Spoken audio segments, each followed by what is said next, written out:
And welcome in. It is playoff football time here on YSN. Welcome to our playoff preview show.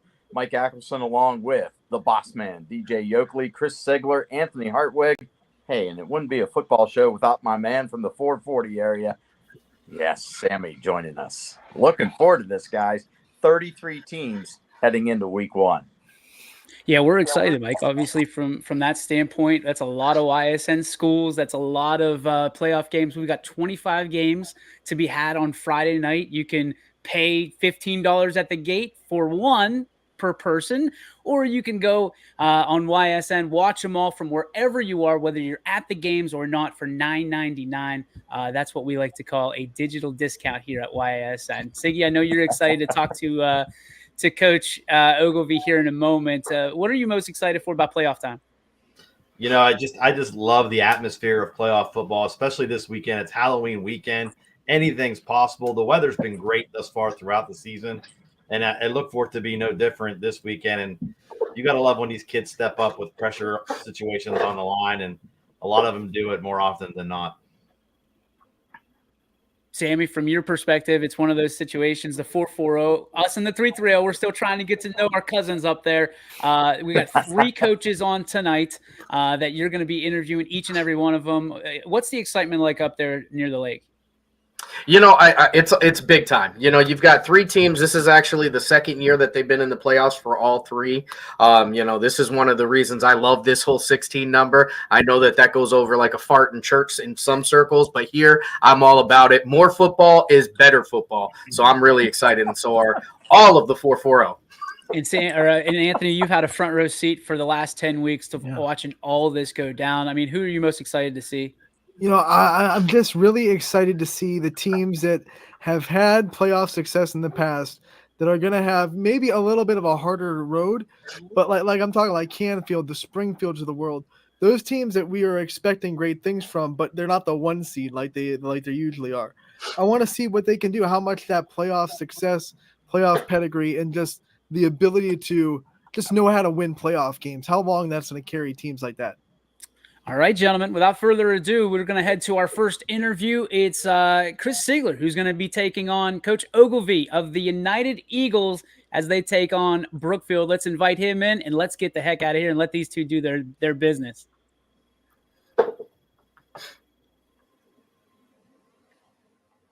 right, Coach O, how are we doing tonight?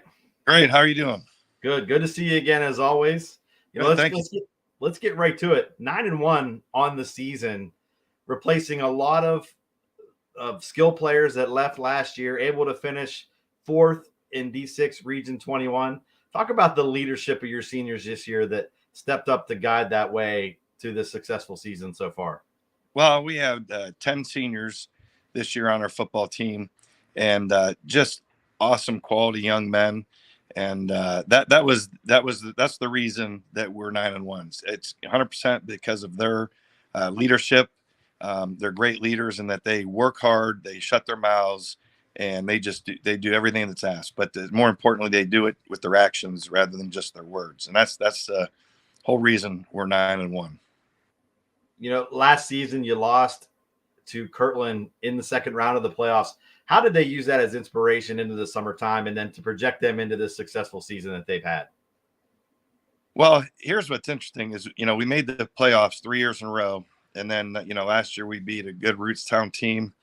Then we go up against Kirtland, who's just a whole nother level of football. But it gave us a gauge of like how far we are from that level, that elite level. So it gave us some motivation and a measuring stick of where we're at as a program. You know, hey, we're a good quality playoff team, but are we there yet to compete for a state championship? And after watching them and seeing them live and our kids seeing how good they have to be, it helped our program a lot and see what our expectations, what it's got to be like to get to that level.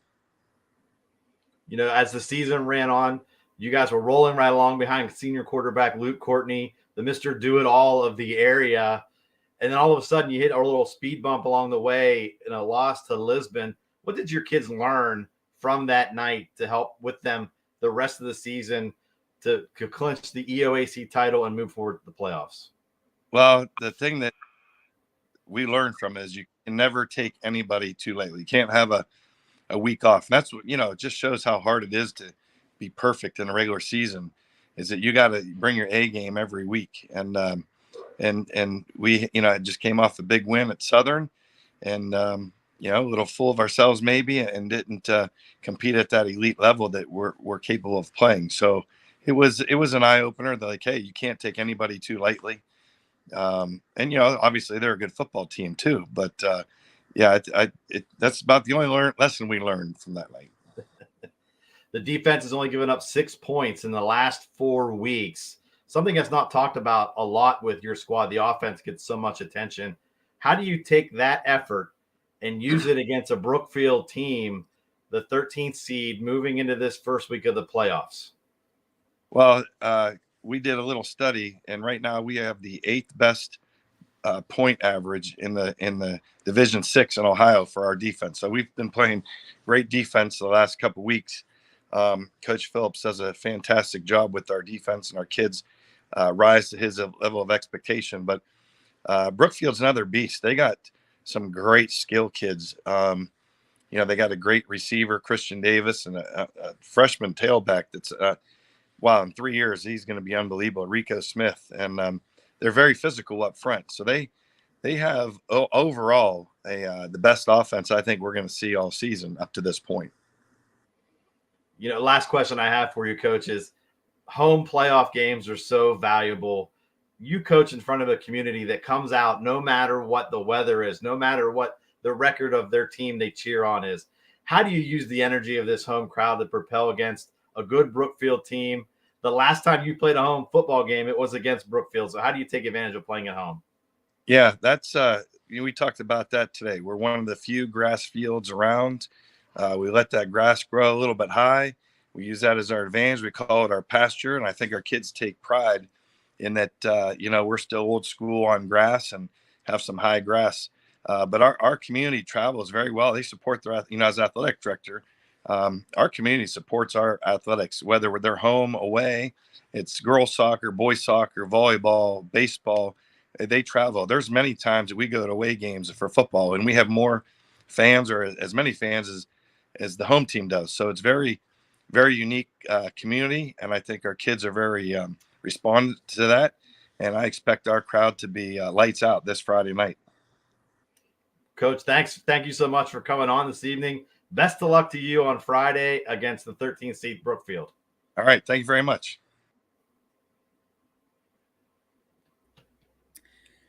All right. DJ Ogilvy, David Rock was just on. We'll have him back in hopefully a second here. There he is. Chris, great job. We're going to get to the defending Division 5 state champion South Range here as we welcome in my guy, Dave Rock. What's up, Coach? What's happening, buddy? Not a whole lot, man. Thanks for joining us.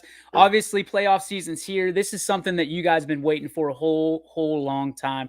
And you get to host at Rominger Stadium, where you guys have only lost one game since that place has been built in 2017. What's it like to host a home game to start off this year? Well, it's special. I think it makes it nice that we have a great following, wherever we go, but it obviously makes it a lot easier for our fans to come support us. And I know our kids are excited, especially our seniors. Their days as a South Range Raider playing at home are numbered, and they know that. So any chance we get a chance to play at home is obviously special to us. From your standpoint, this has been an opportunity for you after losing to Green and having everybody tell you about, well, they are who we thought they were.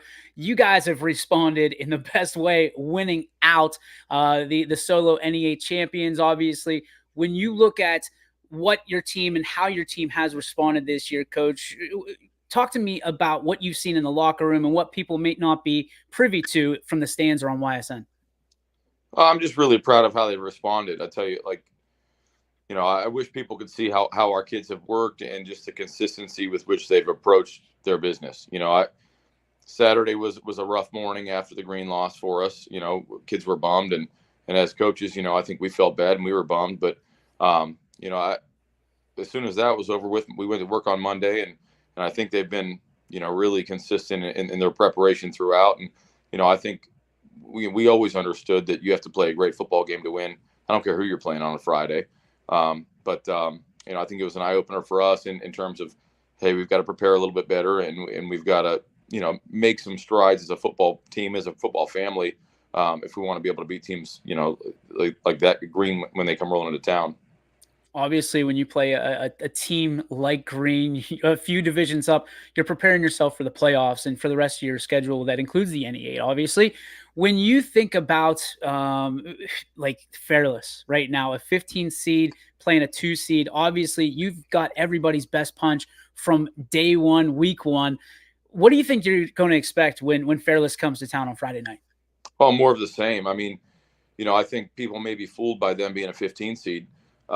You know, if you look back at it, they're 9-1 last year in the regular season. They end up getting beat by Perry, who we all know, you know, what kind of animal Perry is. I think the year prior to that, they're also 9-1. They end up losing a close game to Poland. So we're playing a program that has it rolling right now. You know, they're young, and I think you can tell that they were young early. I think early on in the season they were struggling a bit.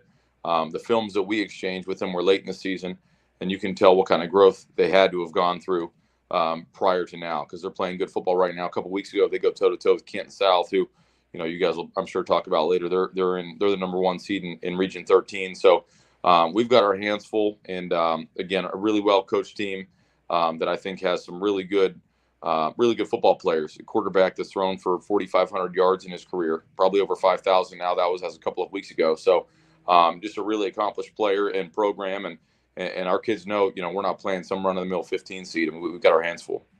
I mean, everybody wants to be playing their best football this time of year. Do you feel like the Raiders are playing their best football here heading into Week 11? I don't know. I'd like to hope so. I'd like to think so.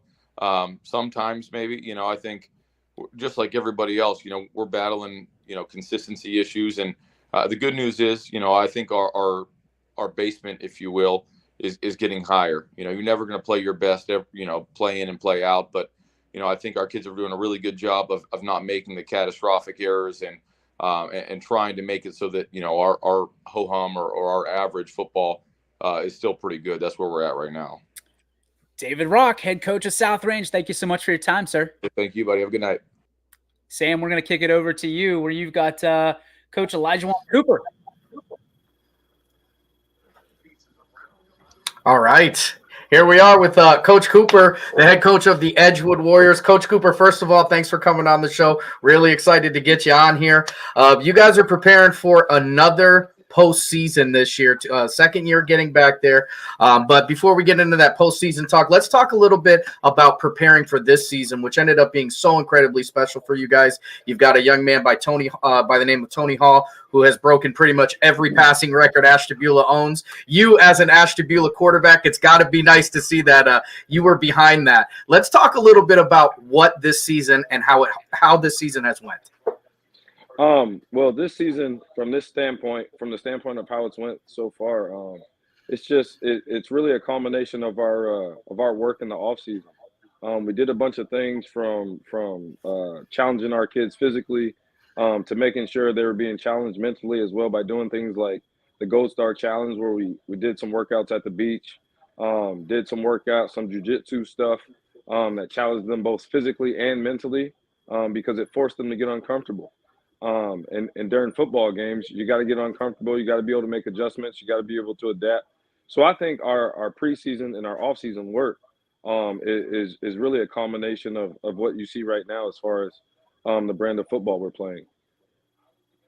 Yeah, you know, coming into this season, you know, last year you were a really junior heavy team. So obviously that means this year you got a whole lot of seniors going out there. You know, as a head coach, and you're getting to see these guys now coming into their senior year, what were some of the things you saw that changed in those guys? Because there's kind of a whole different accountability that you can see when we watch you guys play football.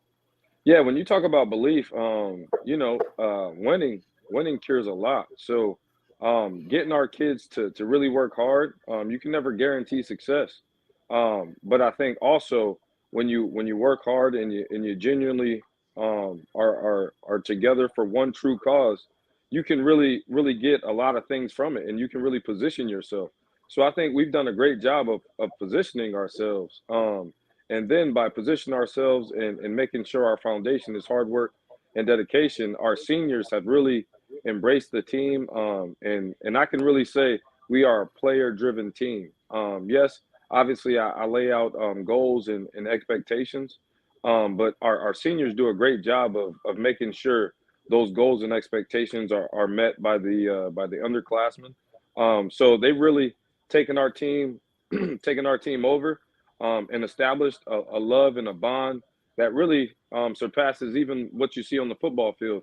And I think that's the reason as to why you see us so together, why you see we can face some adversity and not really flinch, still keep playing. Those are things that Edgewood football teams haven't done in the past.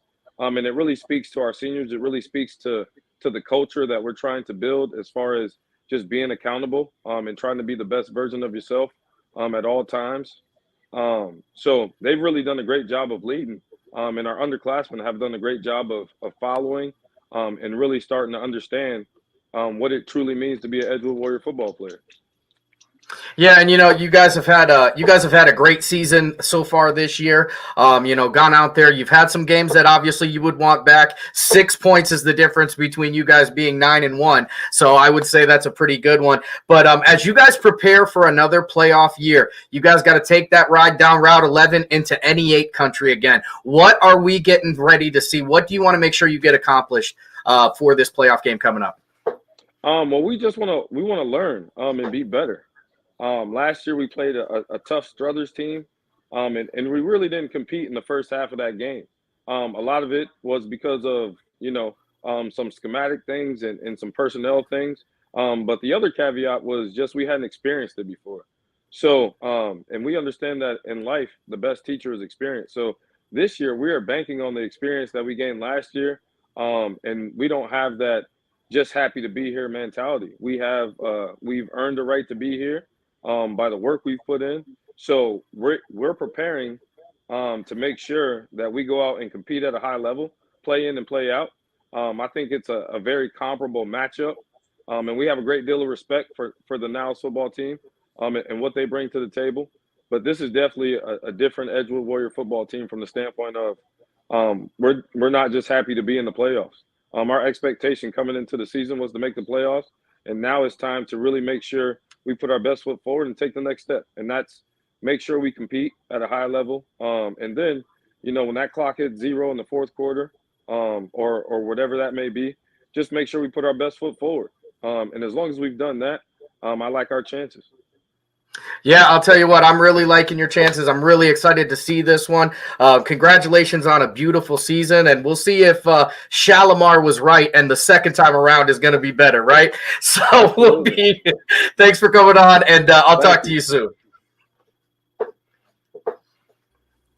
So now we're going to head over to Mike Ackelson. Sam, thank you so much for that, and Coach Cooper. And Mike, you have the distinct pleasure of interviewing a guy who hasn't lost a game this year in head coach, Mr. Dan Reardon. Hey, thanks for coming on, Coach Reardon. We appreciate you. We know it's a busy week for you guys. Top seed. The one thing that I've seen that has stood out about your football team all season, Coach, very disciplined, and they have just followed that to a T all year. Yeah, I think our kids have done a good job. Excuse me. Hey, I have the playoff voice going. I've been losing my voice all year. Yeah, I think our kids have done a good job all season long. And I think you can attribute that to our senior leadership, to our captains. We talk to our captains all the time about being an extension of the coaching staff. And I think our captains have done a really good job starting with that. And then that carries over to the seniors and all those things. And, so just overall, I'm proud of our kids this year. You got 16 seed at New Philly coming to your place this week. What do you know about them? What do they excel at, and what do you have to stop? Well, they're an unfamiliar opponent to us. I don't know if Erson's ever played them, but certainly not in my tenure. And they're first of all, it's a football town. They love football down there, and they have great tradition. And the thing on film, they're a very big physical football team that has good quarterback play. And when you have those things going on, you have a chance to be successful. What do you like about the way your team's playing heading into the postseason, Dan? Well, first of all, we play a challenging schedule, and I've said this a number of times to anybody who would listen this year. If you would have told me, week 5 that we were going to be undefeated, I don't know if I would have believed you. If you would have told me week 7, week 8, week 9, and now all of a sudden 10 weeks and we still have that 0 at the end of our record. If you would have told me that back in August or July, I probably would have said, you know what, we probably would have taken a loss here or there. So if you go back to August, we had 5 brand new starters on the offensive line. We had one guy with a decent amount of experience and a second guy with a little bit of experience that they would come in situationally last year up front. But we graduated 5 true starters on the offensive line, and they were 5 good football players. So we needed those guys to grow up quickly, and we opened up with Steubenville, and they more than held their own. They gave us a chance to win. We're able to come away with a victory there against a very good football team who was experienced up front. I think that was the biggest thing. And ever since that opening game, they've worked hard. They've gotten better and better, and far from perfect. But they've given us a chance to win every week, and they've given our skill guys a chance to make some plays. How about on the defensive side thing, Dan? I've seen where they iced the game last Friday against Mooney with a pick six that basically snuffed them out. But defensively, that effort has been there from every week. Yeah, I think that's probably the most improved piece of our football team. I think our offense, really, with the exception of my first year back, our offense has been very steady. We've made explosive plays. We've had good quarterback play, and our skill guys have made some plays, and that's been, 4 years in a row now. So that was not a surprise. The defense has gotten better and better. And again, if you go back to the Steubenville game, we played a team that is a big physical football team that runs the ball very, very well. And our guys played a great game that night, and it just continued all year long. And if you look at, in at least a handful of our games, some of the scores that we've given up have been, younger kids coming in at the end of the game. So I think our starters, our varsity defense, they're playing with a lot of confidence. We've really minimized some very good offensive teams and forced them to beat us left-handed, so to speak. And meanwhile, our offense and our special teams have done a really good job. I also think, and I saw this from week 1 after you beat Steubenville, this team seemed to have a chip on their shoulder as they had some unfinished business to take care of, and they attacked every week. Yeah, I think so. I think so. First of all, our senior class, they were sophomores on our state runner-up team. Many of them played. We have a fairly veteran senior class, again, with the exception of the offensive line, but a lot of those guys got on the field, offense, defense, special teams, somewhere along the way. So many of them were a big part of getting a taste of that state championship game a couple years ago, but coming up just a little bit short. Last year, season ended in a disappointing manner against Canfield, who went on to win the state championship. And, so I think our guys are hungry and like you said, playing with the chip on their shoulder, just have a sense of unfinished business, I think. Hey, we appreciate you taking the time. We're going to let you roll, get that voice rested up. A little lozenge, Sounds good. Some warm tea with lemon, and you'll be good to go. We'll see you this week, buddy. Sounds great. Thanks for the coverage. We appreciate it as always. Thanks, Coach. They are playing with a chip on their shoulder, DJ. Not going to take long. We got to hop to our next coach. Anthony's going to have this one. Anthony, you have the pleasure of interviewing Mineral Ridge's very own Brian Shaner. Yes, Coach Shaner here from Mineral Ridge, the 10 seed in the playoffs. Coach, thank you so much for coming on to it with us tonight. Hey, thanks for having me, man. Excited to be here. It's exciting times for Mineral Ridge. We know you're excited. I want to take you back, though, to the start before we talk about playoff time. I know you lost a really good 23 class last year. What was it like in the summer preparing for this season, seeing a bunch of new guys really step up for this team? Well, that was our plan from the beginning, was to get a lot of young guys ready to go. We knew we had a lot of returners back, but our whole plan in the offseason was to make sure we had young guys ready to step up when they needed to, and they've done a pretty good job for us. I mean, we played a lot of freshmen this year, a lot of sophomores. But like you said, we graduated a lot of great talent, and I thought we rose up and kind of filled the void, and we're starting to play some pretty good football. One of the big names that you bring back this year that I'm sure everybody at Middle Range has been talking about all season long, Ian Erb. What is it as a coach? What kind of a blessing is it to be able to coach a kid like this? Well, I'll tell you what, he's amazing. He's great on the football field, but I say this in every interview, he's even a better person when you get to know him outside of the football realm. But no, he's that guy. He's one that you can't replace. You get him once in a lifetime, and having him healthy and ready to go gives you a chance in every game. And he would definitely deter any accolades and put it all to the offensive line and our quarterback play and wide receivers. He's just a great young man, and it's a privilege to coach him. As you go through the season, a lot of ups and downs, right? Mm-hmm. How have you seen the kids stay even, not get too low, not get too high on the wins either? I think it's the message we preach. Having Coach Allen on board, and he's a guy that he's just steady Eddie. He's right down the middle all the time. He'll never get too high. He'll never get too low. And that kind of helps me, because I'm that guy. I'm on that roller coaster. I can get down with the boys. I can get fired up and roll. But our boys do a real good job of letting us coach them. They take the hard coaching. They know there's some tough love involved. But then again, when they leave us, they know every day we love them and we're there for them. And, we got great kids in Ridge. And, man, I tell you what a program they're letting us put into place. And they just buy in. They go out and they play hard every week for us. Let's talk about this playoff matchup. Everyone we've talked to so far has had an opponent that they're unfamiliar with. But, man, familiarity is the key against Jackson Milton. It's round 2 in the season. What kind of things can you learn from the first matchup with them, and what kind of things are you taking away from playing them already once this year? Well, I learned to take care of business. We went in, we lost that one with 1 second left on the clock, and bad taste definitely in our mouth. And, I don't shy away from saying it was one that we look back and immediately when the final buzzer went off, we said, you know what, we hope we get another shot at them in the playoffs. And, the way it worked out, it did. They're a great football team, very big, very physical.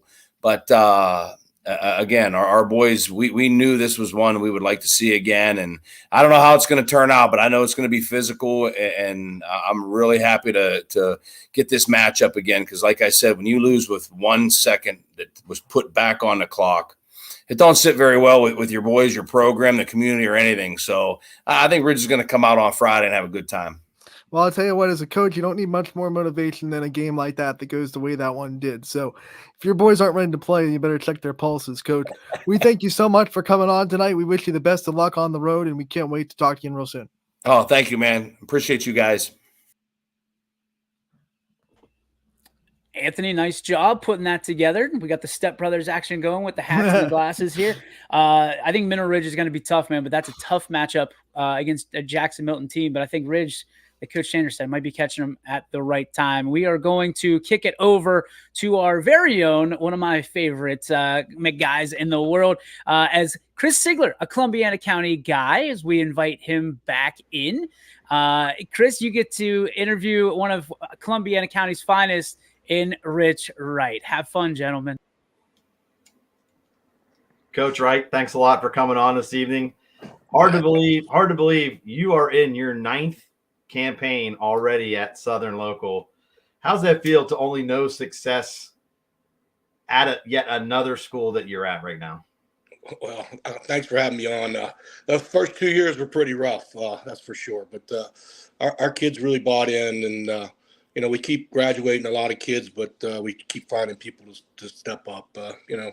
It's about players, and our players work hard all year round. 8-win campaign in the regular season this year, coming off a loss in the regional semis last year to JFK. Like you said, you guys continuously graduate plenty of skill players every year, but you had players step up this year, and it's a collective group effort what you have this year on offense. Describe those seniors that you have this year. Well, our quarterback was back in X-line, but he kind of plays a lot of fullback. The Shagnut guy plays tight end. He plays fullback, plays tailback for us. Markel played some 4 for us and some split end. And Timmy Potts, the junior, stepped in real nice. And the Frischkorn boy, solid at 4. And we got Richie Sloan back there behind him. And we got a great tight end and Gabe Blissenball. So, yeah, our skill kids they've all stepped in. Then throw the sophomore Hefner in there who's got all kinds of speed. We've got better on offense, I think, every week. I was fortunate enough to see the Hefner kid play last week. Great athlete, great potential he has as only a sophomore, like you said. Is that the key to your offense? And as it's been over almost 30 years now, the other team can't just key in on one player? I think, people, I think we mix it up good backs. I don't really ever know, but I notice that most of the time when we have a good game, every one of our backs touch the ball about 12 times, counting our quarterback and everybody else. So we just try to mix it up that way. We've had great individual backs, but we still always shared the carries because that's kind of just what we do. What was it like on defense this year? You have a defense that usually likes to fly around to the ball, and this year's no different. You have your same playmakers at a small school playing both ways, offense and defense. What was the mood like with a new defensive coordinator this year, and what was that adjustment period like? Our kids really bought into Coach Potts. Last year, they really bought in, and we try to do some of the stuff he does. We kind of do it as a collective group now, but that was a huge loss for us. And then we lost, our leading tackler and Wyatt Morris, and then we had to replace a whole secondary. So. But we try to play the same style. Our philosophy on defense is try to get the ball back. So, that's because, we shorten the game a lot with all the runs. So we try to get as many turnovers and 3 and outs as we can. The first playoff game, you're going to travel to 9-win Malvern, a team that hasn't given up double digits since September 15th. What's that mean on offense for you, and how do you head against that horse? Well, we were there my first year 9 years ago, but they're very impressive. They're very tall. Their quarterback's great. Number 1 and 11. There's 2 receivers. And right now we got like 5 or 6 games of them, and they're like 50-50 running pass. And defensively, they got a really, really good secondary, and their defensive line looks really, really good. So, and going on the road, playing on grass, there'll be some obstacles, but we just got to focus up these next couple of days and just kind of do what we do and try to stop the big play because they're very good at making big plays. The playoffs are no new territory for you, doing it so long. How do you take each year differently heading into the playoffs? Well, we always make it our goal to get to the playoffs, but we just practice like a normal week. We do our Monday routine. We just do what, we try not to make it any bigger, but, everybody knows it's bigger because if you don't win this one, you're turning your stuff in. So, this is always a different environment, but, we just try to have the same practice and do the same things and try to go as long as you can before you have to turn that stuff in. Always appreciate talking to you, Coach Wright. You and I go back a long time. Actually, a lot of people don't know this, but you and I know it. Your first time ever coaching was my freshman football year in 1992. So we both show our age right there, and I appreciate your time. Yeah, and I didn't know much then either, but that was a fun group, though. That was a fun group. Hey, Coach Wright. Thanks, Siggy. Thanks, Coach Wright. Appreciate you. The next guy we have, he's here for his team, but I'm also think that he's here because, well, like myself, he's getting out of bath time. So we bring in Coach John Armini of the Western Reserve Blue Devils. Coach, thanks for joining us. Thanks for having me. Always. All right, so you've got a Western Reserve team who has fell in hard times before this year. You come in, you realize what's happening. You're able to sculpt that clay, and you guys are back in the playoffs with some passion this year. What has changed in the last few years to lead to this year? It's been a long road of a lot of hard work of a lot of different players and coaches. I think what's been different this year, maybe compared to last year, I think is the total buy-in. I think the kids know that we're going to be sticking around for a while. We've been able to work them really hard in the off season with the weights and some of the agility stuff to kind of get their bodies ready. And just their digesting the playbook and understanding what we're trying to do has been a lot better this year. And we knew that would happen. We were pretty young last year. We got a lot of experience back. So I think it's just kind of clicking on all cylinders, for the first time out there in a while. So when you look at this year's offense, it's all about Luke Hennig and what's around him, the pieces that are built around him. Talk about having that veteran quarterback with that veteran presence and a guy that is just amazingly confident at that position. I mean, yeah, he's a dude. That's kind of the saying that we use around our locker room is like, are you a dude or not? And he's definitely that. I can't begin to explain to anyone who's not in that locker room how much he means to us. He is tough. He's a caring leader. He's a dual threat quarterback. He's got a bunch of picks on defense. He's just one of those guys that you just kind of like a once every couple of years kind of football player. And he throws us on his back. Some of the tough games we've had this year, battling Louisville, battling Mineral Ridge, he just throws us on his back,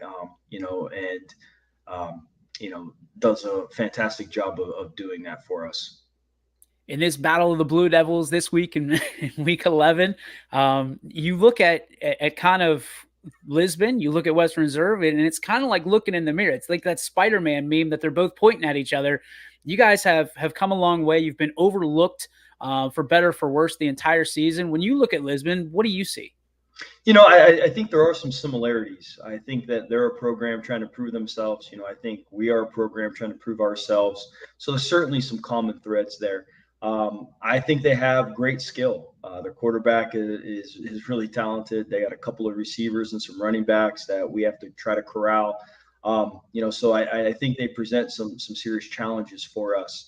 I think where we want to kind of hang our hat is trying to control the line of scrimmage. I think that when we've had some success this year, we've been able to do that. We're experienced there. We're big there. We're strong there. And we need those guys to step up and have a great night Friday night for us to have success. Speaking of success, what makes this 2023 year a success for the Western Reserve Blue Devils? I think that, the fact that we've been able to find some stability, this program, had two head coaches for a very long time and was able to thrive, under, Coach Hake, especially, recently, and then I think there was a lot of changeover in leadership there. And it's hard to be successful when that happens. So I think our staff has been able to provide some of that stability, to allow the kids to kind of get in their groove. And I just think that showing some fight, showing some physical football, our kind of brand of football, which is the kind of brand of football that they were doing when they were winning regional titles 10 years ago, kind of bring that back. I think the kids have a lot of pride, in that physicality. So that's kind of, that's the goal. That's been the goal since day one. And, I think we're slowly inching our way there. Coach, I can't appreciate you enough. You know how much I think of you, and obviously taking some time out tonight, late tonight at bath time to take some time out for us and everybody at home. Thank you so much, and good luck on Friday and the rest of the season. Thank you. Thanks for having us. Pleasure as always. Thanks, buddy. Looks like our 8-10 spot not here, so we're going to quickly. I'm going to bring in Mike Ackelson real quick. Mikey, sorry to scare you. No, I'm good. when you look at this group, this 33 teams under the YSN banner, we just talked to obviously John Armenia, Western Reserve. You got Lisbon in there. I mean, you can go up and down the roster. Southern, we talked to already. What teams did you? I don't want to say get surprised by, but what teams are you looking at? Because you get this every single week and you can see all these games. What teams you look at and you go, wow, week 1, I wasn't sure, but week 10, I'm on board. I was sitting there week 1 wondering how West Branch was going to retool, and they gave Canfield everything they could handle. They haven't lost a game since. And I'm sitting there like, they keep losing great players, but they've got guys just waiting in the wings. So they're there. Jackson Milton, such a small school. You see how they did it. Same with Mineral Ridge. We knew Herb was back, but you're looking like rebuilding stuff. And I didn't realize till we talked to Dan tonight, 5 brand new starters on Ursuline's line. And I remember telling you week 1, I said, I'm riding with the Irish. I just think that they had a lot that they wanted to get done. And I think down deep, they know they gave away a state title game a couple years ago.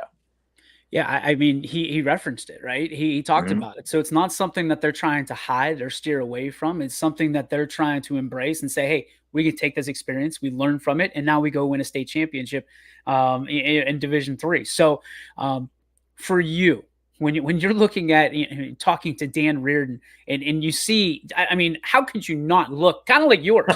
You look at all the trophies behind him. How do you not, as a guy that's been in the business for nearly 4 decades, sit there and go, okay, I remember that, I remember that, I remember that, I remember that. Oh yeah, and wonder how much room is left on that trophy case. There's always going to be room to add another. If not, you build an addition to it or another wing onto the house. But you look at it and you think like, this guy's done everything already, and he's still not satisfied. He still wants more.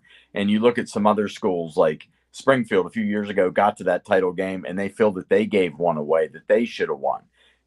So for Sean Guerrero, what's coming on the line for him. Like he wants one. You got Mike Pavlansky. Everybody had the Cardinals written off after 4 weeks into the season. They're sitting 1-3, and all of a sudden they reel off 5 straight wins. And and they dealt with a lot of injuries. Like that was one thing. Like I looked at that and I was like, hey, this tells you what type of coaching we have in the area.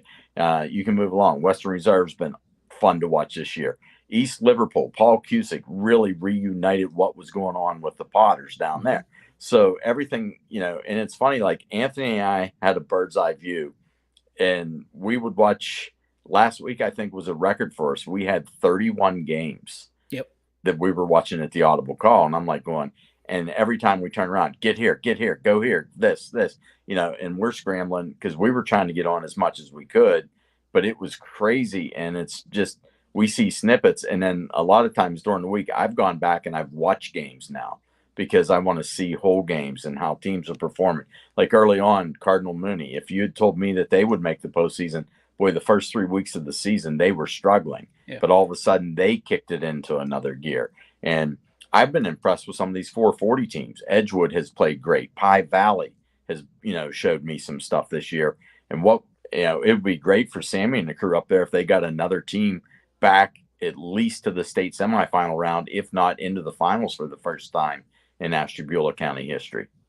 Yeah, so you look at you had some prominent names on that list, and a guy that you're going to be interviewing here momentarily, Tom Pavlansky, who has had his arguably one of the better teams that he's had under his tutelage at Poland Seminary High School. What has impressed you most about Poland so far here in 2023, heading into the 2023 playoffs?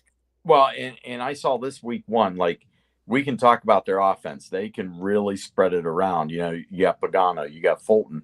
But it's that defense, man. Like it just stands up. Like when they needed a play, they've made a play. They've been able to do things just the way that they had to get things done. And probably you go back and you look at some of the games that they've played, and the one that stood out to me was their rivalry game against Canfield, the Battle of 224. And you look at that, and they come away with a 10-7 win and somehow pull that one off. And you're just like, wow, very impressive. And their only blemish this season comes in the NE8. And if you look, they've been very consistent. They're a team that can light it up offensively, but when they want to shut you down defensively, they can. They've pitched 2 shutouts this season, given up 7 points in another game, 14 twice, 3 shutouts on the season. So there's a team like I've just enjoyed watching because they have grown up around Coach. And I know you look at it and all of a sudden, 4 straight playoff appearances, and they got a local matchup. That's one of the things that I'm looking forward to, and I had mentioned Paul Cusick that, hey, he's, reignited the life down in Pottertown. They've got a big road to hoe to come up to Poland. I think Poland has one of the best home field advantages around in our area. Well, don't have to talk about it. You can be about it. Here's Tom Pavlansky.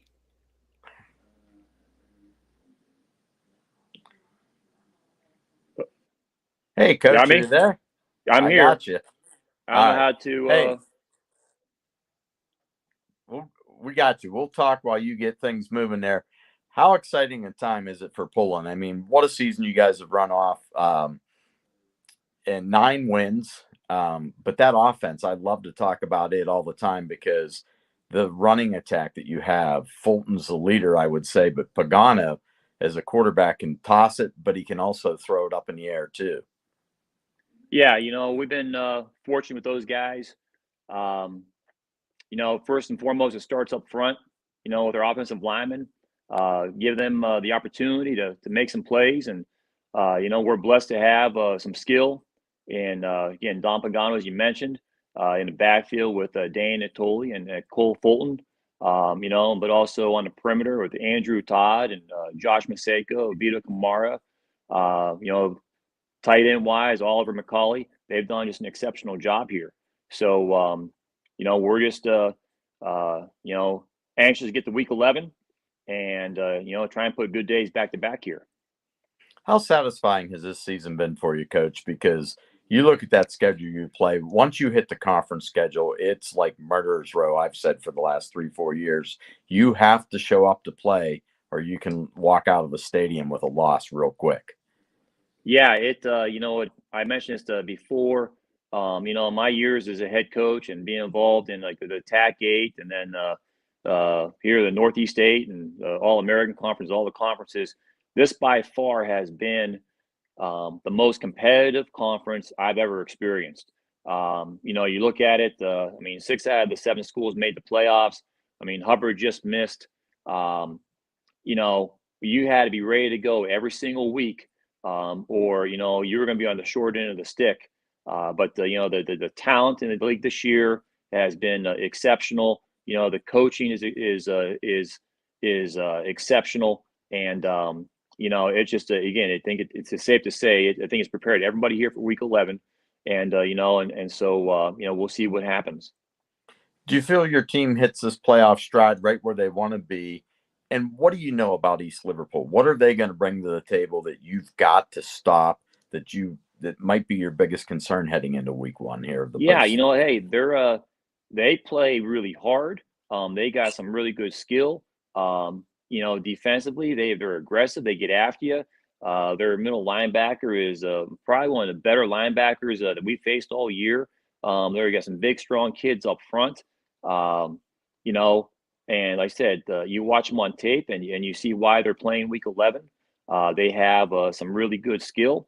And, we gotta make sure that, it's in playoff games here. We got to make sure that we execute all our kicks, take care of the football, and we got to tackle well. And we do those things. And, I think in the fourth quarter, it's going to be a ball game.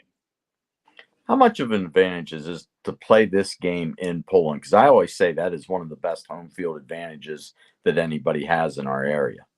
Yeah, we're really proud of the environment. I think our athletic department, Mr. Banfield, and our band and the cheerleaders, they've all done just a great job in creating that environment. Again, and Poland it's got a proud community. It's a proud history, proud tradition. And, on a Friday night, it's an atmosphere where, hey, the cheerleaders got everybody going in the stands. The band's playing, as a football program, we want to make sure we uphold our end of the bargain and, try to make it as a complete night as possible for everybody. Now, one other thing you got going for you, you each have a common opponent. You both played Salem this year. Are you able to take anything away from that game film that you were able maybe to see, Tom? Playing Salem week 1, that seems an eternity ago. So I'm not so sure. I think we're a little bit of a different team than we were week 1. And I know they played Salem 2 earlier in the season. I think you can learn things from each game in each week. But that's such a long time ago that that right now I think we're both very different teams. All right, last question for you. How do you like the way your team? What is something that they're doing on the field right now as you head into week 1 of the playoffs? I really like just our mindset, our approach, and they're taking it one day at a time. They realize that we got to get the most out of every single day in order to have an opportunity. And we're trying to build a big of an opportunity for Friday night. week 11 as possible. And we know, hey, it started, it started Saturday morning when we did our routine, and and then yesterday recovering and resting, and then and today really starting to dive into who East Liverpool is, and having a good workout on the practice field and in the weight room, and then now come back ready to go tomorrow, and hopefully put another day back to back, and you say just trying to contribute to our opportunity for success.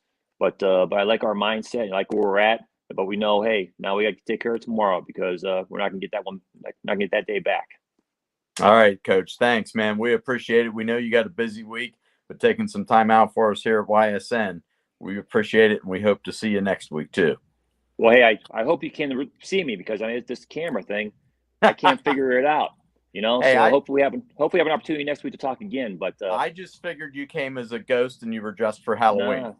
This my camera. Yeah, I'm the least tech savvy guy going, so I apologize, but anyways, yeah, it is what it is. So you're good, buddy. Those golden tones coming out of your mouth, we're good. All right. Thanks, thanks, Coach. guys. Appreciate it. Thanks, Coach. Yep. Thank you. Bye-bye. Well, we go from one side of that rivalry here in week 11 to the other side as we bring in one of the guys that I grew up, one of the OGs of YSN, Mr. Coach Cusick, and we will bring in the Columbiana County beat reporter, so to speak, in Chris Sigler. Coach Q, always good to see you, my friend. Hey, good to see you guys.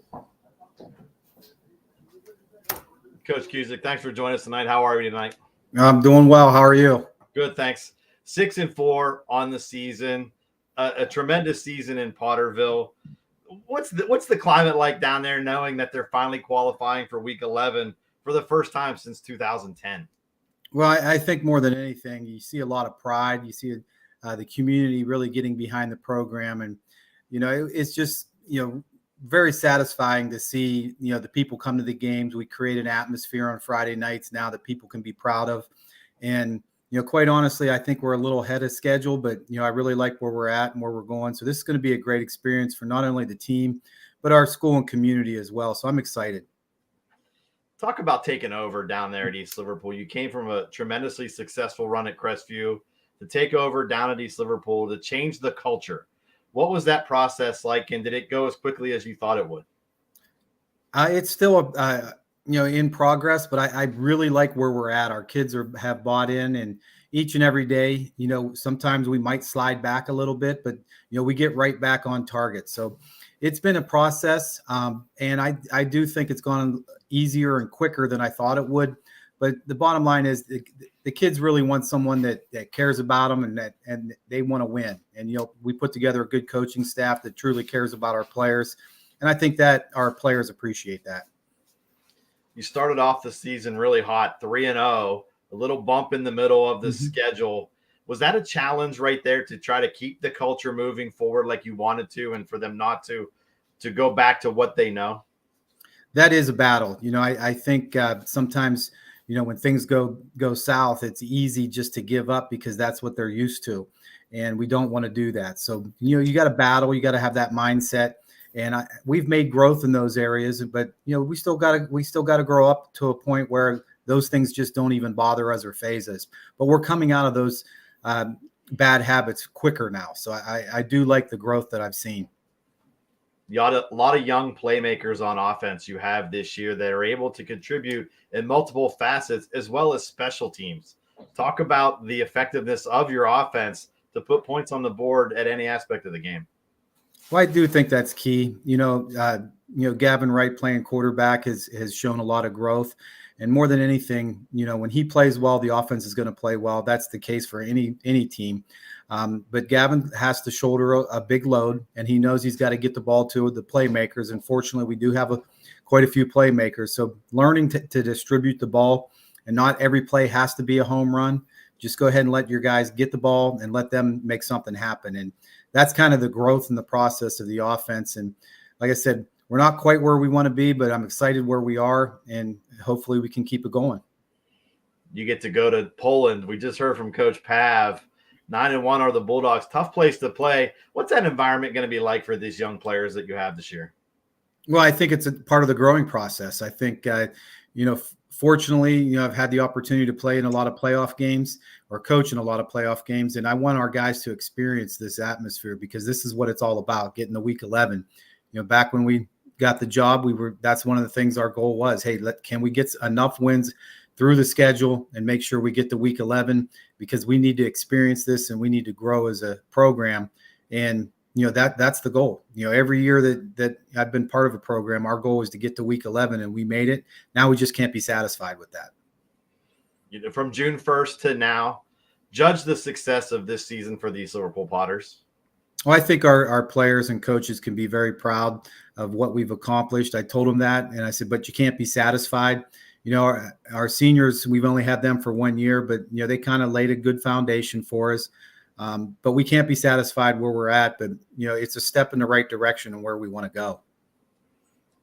Well, Coach Cusick, appreciate the time. Best of luck Friday night, leading the East Liverpool Potters into Poland. All right, appreciate it. One of the best right there. We go from one of the best to another one of the best. We're going to slide him in, throw an audible here as we go from one side of East Liverpool to the other. Siggy, you ready?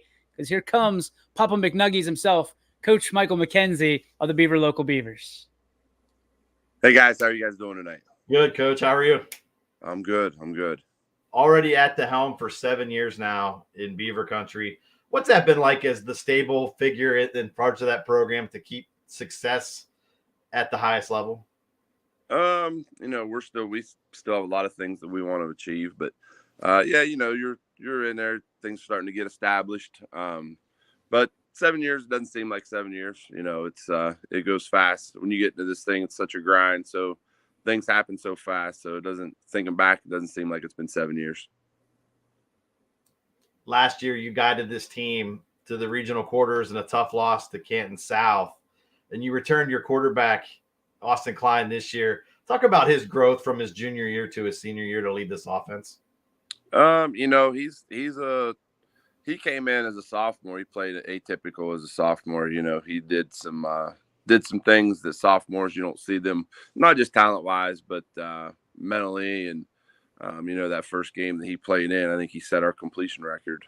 So he's handled those tough situations. And I think he's, continued to grow mechanically. He spent a lot of time in from where he was as a sophomore to where he is now. His mechanics have improved, and his knowledge of the game continues to improve and continues to grow. And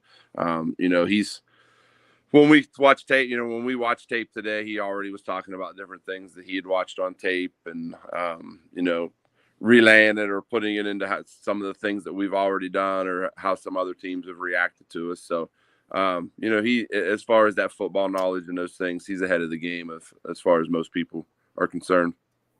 A lot of skilled players lost to graduation last year. Klein comes back to help lead this senior class. There's only about 7 kids in this senior class. A lot of these kids have stepped into roles they're not familiar with. Talk about their leadership this year. Yeah, we've had, we came into the season, we didn't have anyone who had really caught a varsity pass from Austin or had really taken a varsity handoff from Austin. And, we had on offense, we had Austin and, 2 linemen back. And so we were really, really, really starting over on both sides of the ball. On defense, we had Kane Curran and Hayden Beabout back. So we had 9 new starters over there. And, we had a couple. Micah Jones was unable to play this year because of an injury, a senior who we were hoping to lead on. And so these guys have grown. We were just unsure. You don't know what's going to happen on a Friday night.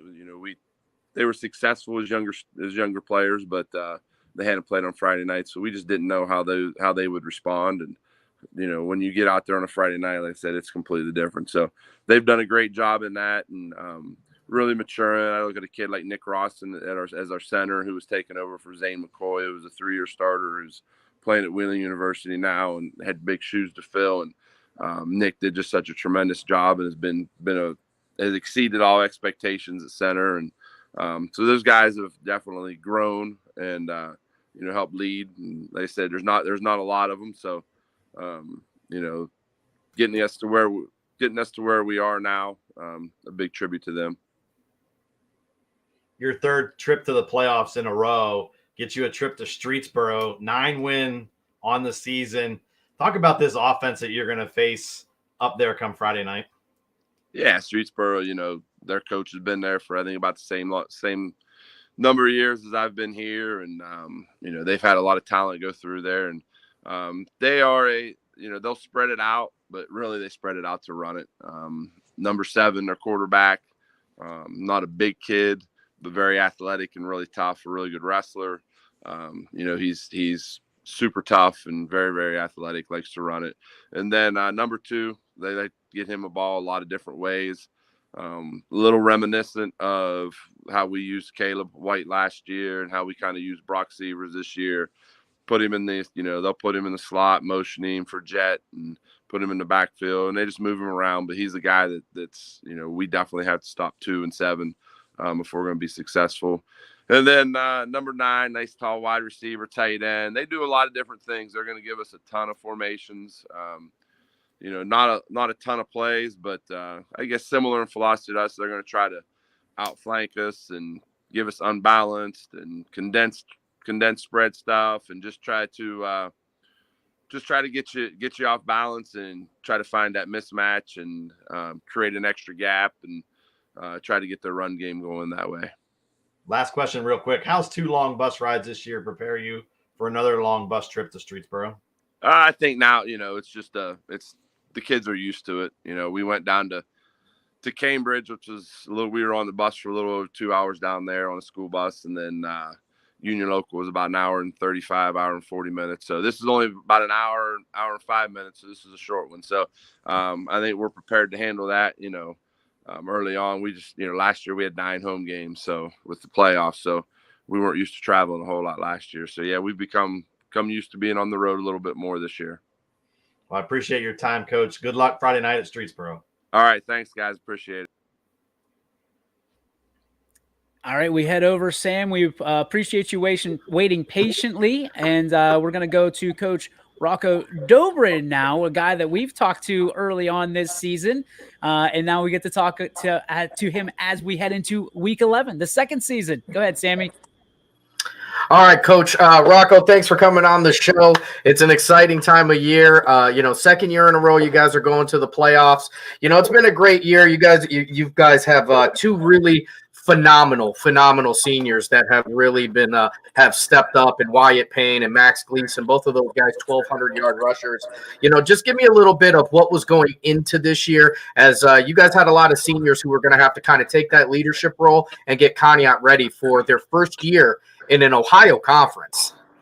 Yeah, I mean, last year, they were really the leader, like the bulk of the team last year. I mean, we had a lot of good seniors, but that junior class was the workhorses on the team. And, you get a kid like Wyatt Payne, who, I mean, he has been working so hard since his sophomore year to be the guy. And last year he was behind Zach Rice, and, and he still had a great defensive year, but he just, he was itching to get the ball and be the main guy in that. And this year he did. And obviously, he did an amazing job for us. Max Gleason was second year at quarterback. So last year was like dicey earlier in the year. And then, now this year, everything ran really smooth, with those two, kind of a 2-headed monster there. And then Scotty Edwards, along with a bunch of other linemen, really led the way for those guys. If I look at work ethic, Wyatt Payne and Scotty, since, like I said, their sophomore year, have never quit working hard. And then everybody just kind of gathered around that work ethic and bought into what those guys were doing. So. Yeah, I always have to I always smile a little bit when I see the stats come in every week, and this is for like the last 2 years, because I can remember, the first year I really started covering and doing this thing, you guys had passed for like 1,500 yards and saying, "Hey, Coach, are you changing the way you guys are approaching it?" And you said, "No, I can't wait to get back to the run," and you certainly did that this year. Defensively though, it's real fun to talk about offense, but defensively, you guys have stepped up too, and you guys have one of the best tacklers to ever set their foot on a field in Ty Koval. Talk a little bit about the defense. Yeah, our defense they've been outstanding, like last year and this year. And again, it was kind of nice having Ty and his partner there next to him, Bryce Spurlin.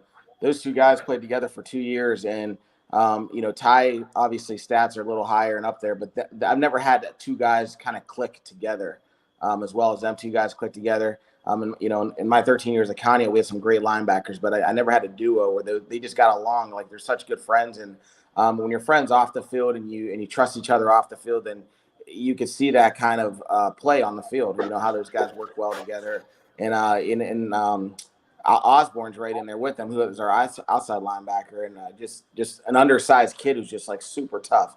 And then when you add, the Wyatt Payne and Max Gleason in the backfield with those guys, and then on the D line, Scotty Edwards again leading on the D line with Jaden Anderson and some other juniors, Dylan Phillip and those guys. It really just comes together, and it's a group of guys that they just get along and like each other, and so you don't see that bickering and arguing, and it's just that team coming together. And if those guys if you believe in the guy next to you like these guys do, then things work out well on the field. Yeah, another big change this year I kind of alluded to earlier is you guys are playing in the newly formed CVC Lake Conference. I like to call it the NEC because I'm old. But, you guys are finally playing in an Ohio conference. Was there a difference for the, just getting ready? Do the guys feel more comfortable? How did that kind of play out this year? It's obviously, when we're playing the county schools, the kids love that, and they get excited for it, and it is a great thing. With that comes a lot of, it's a really tough schedule. And our kids are up for that challenge. I think they're not used to the back-to-back weeks where you're consistently playing some very good competition. And, I feel like every year you get, you play your tough games, and then in between you might have a game or two that you can relax a little, and that just didn't happen this year. And it's week after week after week. And that's good to have, because these guys gonna understand you're gonna be in a conference like that. You got to get used to that. And so we put more of a focus this year on our conditioning, running, and just kind of building strength throughout the year. Never letting up on getting faster and stronger. Our speed training and weight training went through the season. And this year, I think it did show as far from our point of view. Others might not have seen that, but I think, in the years to come, that getting stronger throughout the season is going to really help. And it needs to help playing a tougher schedule that we're now playing. So, but they definitely, you're playing Edgewood and Lakeside and Jefferson and those guys. I mean, the kids just get excited about it, because they know these guys on Snapchat and all that stuff. Where last year, it was nice to go 8-2, but very few games did they know any of the other kids on the other teams and that kind of stuff. So it's always a lot more fun when you know the other kids and they know their competition. Yeah, I always joke that the games where you have to share a Walmart with the other team matter the most. And you guys had a whole lot of that this year. But, you guys are getting ready. It's been a great year for you guys. Obviously, there's a couple games out there that you'd love to get back. But here we are. We're back in the playoffs. It's year 2, and it's a rematch again for Conneaut, as you guys are going to be going against Garfield, this time on their turf. What are some of the things you guys want to make sure you get done to go against a very good Garfield team? I think we can't get too excited in the fact that, like, hey, we know we're playing a very, very good Garfield team, undefeated, and we got to keep still doing what we do well. We can't try to get too fancy or anything. And I think it's no secret, we want to kill as much clock as possible. If you've watched them play at all, their offense is phenomenal, and they got a great running back in Keegan Sell. He was a state wrestler. And game after game, he's a kid you're not going to stop, but can you contain him a little bit? And so we got to do a good job controlling the ball, and then on defense we got to contain him along with like there's 7 other weapons. But it's all fun, it's all great experience, and I just want my kids to relax and play and have fun. And I think if you love the sport you're playing and you have fun, and you learn a lot of life lessons as you're going throughout the year. If you just play and have fun, you never know how that outcome's going to be. And I'm excited, for this game. So I think the kids are really excited. Well, one thing is, even though you guys are playing away, I don't know that Conneaut has played an away game in the history of them, because you guys have one of the best supporting fan groups I've ever seen. You guys are out there and you load the stands. I'm really, really excited to see how this one is going to go. You guys have been phenomenal. I would expect nothing less, because, Coach, you're a phenomenal coach. So thanks so much for coming on the show, and good luck. Thank you so much, Sam. Coach Rocco. We go from the Spartans, as we welcome back in Mike Ackelson, to the Warriors. And I know, Mike, this guy is a guy that you're very much excited to talk to, because you've been watching his team each and every week on the Audible Call here on YSN. Well, I appreciate Coach Cooper taking the time to come in with us. And Coach, 9 straight wins. Team is playing well. Everybody said to me, like going into week 1, they're like, "Oh, we don't know." Bo knows football, doesn't he? Yes, he does. Yes, he does. He's a great kid, man. Great. What is it that has stood out about your team going into this season, and as you watched them grow as it progressed through weeks 1 through 10? I think that they just have really embraced our culture over the last couple of years. They've kind of taken the bull by the horns in that sense. And, we have a really small senior class. We only have 4 seniors on our team. But those 4 guys have done a great job excelling at each of their roles. Bo's done a great job offensively leading us. And then Nick Love does a really good job defensively. And just like there's no selfishness amongst those guys. There's no selfishness amongst our skill guys. And, they really respond to coaching. So just a great group of kids to be around. They're fun. They're passionate about football, and they kind of demand excellence from themselves and their teammates. So it's been a really enjoyable year so far. So it's the 13th time you guys have made the postseason, but boy, when you look at things going in, you go to take on a Woodridge team. It's their 11th playoff appearance, 4th in a row. What do you know about them? What stands out about them? Well, we were fortunate enough to, we have them on our schedule for the next couple of years, and we've played them the last couple of years. So we played them week 2. So we're pretty familiar with each other. They've got a great group of skill guys, and they've got a really good quarterback. As far, Coach, I think it's his first year over there. He's doing a really good job with those guys. They play in a tough conference with Streetsboro and Norton. They played a tough out-of-league conference. They played CVCA and us, and they're really talented, really athletic. They have great team speed. So it's definitely going to be a challenge for us, especially when you played them earlier in the year and you're so familiar with them. They know what we want to do. We know what they want to do. So we really have to execute at a high level to have success against those guys. This is where I think coaching comes up big, because a lot of players could walk in that locker room as soon as they knew the pairing and going, we got this. We already got them week 1. You've got to rein them back in and say, this is a whole new season. Oh, absolutely. I think, with the deep playoff runs that we've had the last couple of years, our kids know that, each week we got to take every day, for I can't even think of the word right now, but those guys, they just got to take every day, like, hey, I got to get better each day. I got to focus on this day, focus at what's at task, and, continue to do the right things. I think that, when you respect the game and you put in the time and you put in the work, that good things are going to come. And our kids really believe that as well. So, we're going to give the credit to Woodridge. We know that they're an explosive team with great athletes, and we've got to prepare the right way to be successful on Friday night. How tough do you think it is for coaches to prepare against your team? Because Bo can pass, but the receivers, pick your poison there. You got a trio of receivers that are dynamite, but then you have Boston Molinex in the backfield. Like, it's got to be hard. I got to think that all these kids are coming to you in practice. Coach, can I get one more ball game? How do you pass that rock around to keep them all happy? I think it goes back to our quarterback. He does a great job of distributing the ball. We have so many explosive athletes, like you said. We've got the 3 receivers. We've got a big tight end. He's 6'7", 220 pounds as a sophomore. 5 touchdowns on just 18 catches. So, to take one guy away would be really difficult. And then obviously you have Boston in the backfield. We have a really good backup running back in Garen Harlan. He's had some touches this year as well. So I think, the kids know that the ball will come their way. It's only a matter of time, so, and they're going to do everything they can, schematically with what we're asking them to do. They know that the ball is going to find them. And it's just only a matter of time. So they have a great mindset, really, we've got a great group of guys that they're not going to complain. There's definitely games where, teams are focusing in on a specific receiver and they might be able to take that guy away, but the other 3 or 4 guys are going to step up and make plays. And, I think our expectation is to put points on the board. So those kids know, just be patient, let the game come to them. All right. I'm going to get in trouble if I don't give the defense a little love, literally. Nick Love and Harlan, your 2 leading tacklers. These kids come to play. Yeah, they're great kids. They work really hard. They've really taken on an identity for our defensive side of the ball. You know, it was a point of emphasis that we wanted to be more physical. We wanted to have an identity on that side of the ball. All spring, you know, we're working really hard with those kids and, you know, 6 a.m. workouts and taking that physicality and toughness on. And those guys really embody that. You know, Nick Love as our Mike, and then Harlan as our free safety. You know, they come downhill, they fill alleys, and they've been phenomenal for us this year.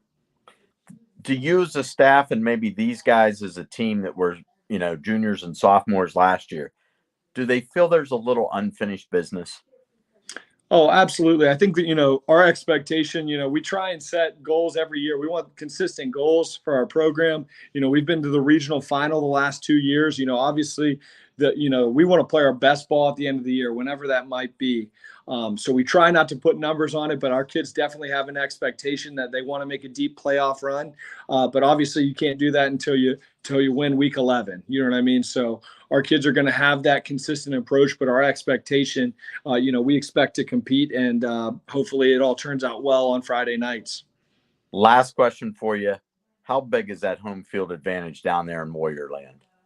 Hey, we have a great crowd every week. You know, it's been really tough to play us there. You know, I think the grass is actually a big benefit for us. You know, I think it can sometimes neutralize speed, and our kids are so used to playing on it that, you know, it gives us an advantage with everything that we do schematically. But awesome crowds usually every week. I think we've only lost, Canfield was our last home loss last year in the opener. And then before that, I want to say it was Youngstown Ursuline in 2020. So we've definitely had a lot of success at home, but, you know, that's a tribute to our band, our cheerleaders, our student section, our parents, you know, all the community support. And then our kids just, you know, playing every play like it's their last and having a great time out there on Fridays. Hey, Coach, love it. Thanks for taking the time to stop in with us tonight.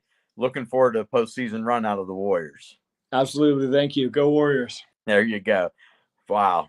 I can't wait to see what they bring to the table, because from an offensive standpoint, that has been one of the teams that Anthony and I have just enjoyed watching this season. Yeah, going to be a great postseason across the board. Another guy, Anthony, I know you're chomping at the bit. While we have a second, want to tell coaches, thank you so much for your patience. We know we're running behind here. We're trying to get everybody in and churn this butter a little bit and make it a little bit sweeter for everybody. Anthony, you've got Coach Bayek here from Struthers. I know you're excited to have him on. And without further ado, hey, let's get him on, the head coach of the Wildcats, Mr. Coach Bayek. How you guys doing? We're doing good, Coach. Not as good as you, though. We're getting ready for playoff time. What's it like to just be back in the postseason and to be able to prepare for playoffs? It's always a goal of ours to get to the postseason. So, you know, it's one of the things that we check off our list as the season progresses. You know, we start with league championship and making the postseason and build from there. So to reach this goal is definitely special, especially in this top 8 to host a game. That's another one of the things that we want to achieve every year. So we're happy we were able to check that off the list as well. You look at the way this season has gone, and you have needed your leaders to step up big time to bounce back from a couple of tough losses in the middle of the year and the beginning of the year. Who have been some of the key guys on your team that you've really leaned on to get yourselves off the mat after those losses that you did have to experience? Yeah, you know, those are tough, especially after our polling game. I told the kids they're called heartbreakers because that's what they are and that's what they feel like. And, you know, our South Range game came down to 4 points. Our polling game was 1 point, and our Geneva game was 9 points. And just to have those close games, our kids knew we were in them, and we fought to the very last second, literally in all of them. So, you know, a couple kids, we have our 4-year starter, Anthony Carter. Whenever you have a 4-year starter, he's been through those types of games. So he knows what it takes to bounce back from that. And, you know, you can't let that type of adversity change your season. You know, as hard as it is to move on from a loss, you got to get ready for the next week. And our kids have been really good at waking up Saturday morning and preparing for our next opponent, even after a few of those heartbreakers this year. You know, one of the things I love about your team, the attitude, it always feels like they're angry no matter who they're playing or what happened the week before. They're an angry football team. They're a physical football team. How can you continue to build that attitude in this locker room? One of the biggest things is we really feel like we have something to prove. I feel like the last few years we haven't really been in the conversation when people are talking about the teams at the top of our league, and we wanted to be in that conversation. And I think that's just that angry, that what you see physical style of a play is us wanting to prove that we belong in the conversation. And I think our kids managed to do that this year. We gave every team in our league everything we had, and two of the top teams, the 1 and the number 2 team in our league, beat us in the last 30 seconds. So I really think that just something to prove mentality, attitude is what we are trying to accomplish, and we want to be the most physical team every Friday. We know how tough this league is, and you got the draw to play another basically league game in the playoffs. You got Girard at home. What's it like playing a team that you're so familiar with and a team that you've already played this season? What's it like preparing for this kind of game? Well, I'm not a huge fan of it. I think Girard's a great football team. They have athletes all over the field. Once you get out of the league and into the playoffs, you think you're out of that league play, and we're jumping right back in it. We beat Girard in the last 30 seconds this year, so we know we have our work cut out for us for this team because they're very explosive. So it's just going to be another league game and jumping right back into the fire. So our kids know that we have to come prepared and have a great week of practice Monday through Thursday. Coach, before we let you go, I want to ask you 3 keys to victory for Struthers in Week 11. Well, if you look at our track record, we got to take care of the football better. In our 3 losses, we have 9 turnovers, and that's just unacceptable. So it's going to be really hard to beat any good football team, any team really, with that many turnovers. So goal number 1 is to take care of the football. Goal number 2 is be the most physical team. And goal number 3 is just go out and be us. We don't want to do anything other than what we do. And we know what we do on offense. We know what we do on defense. We're not going to go out and try to pretend what we're not.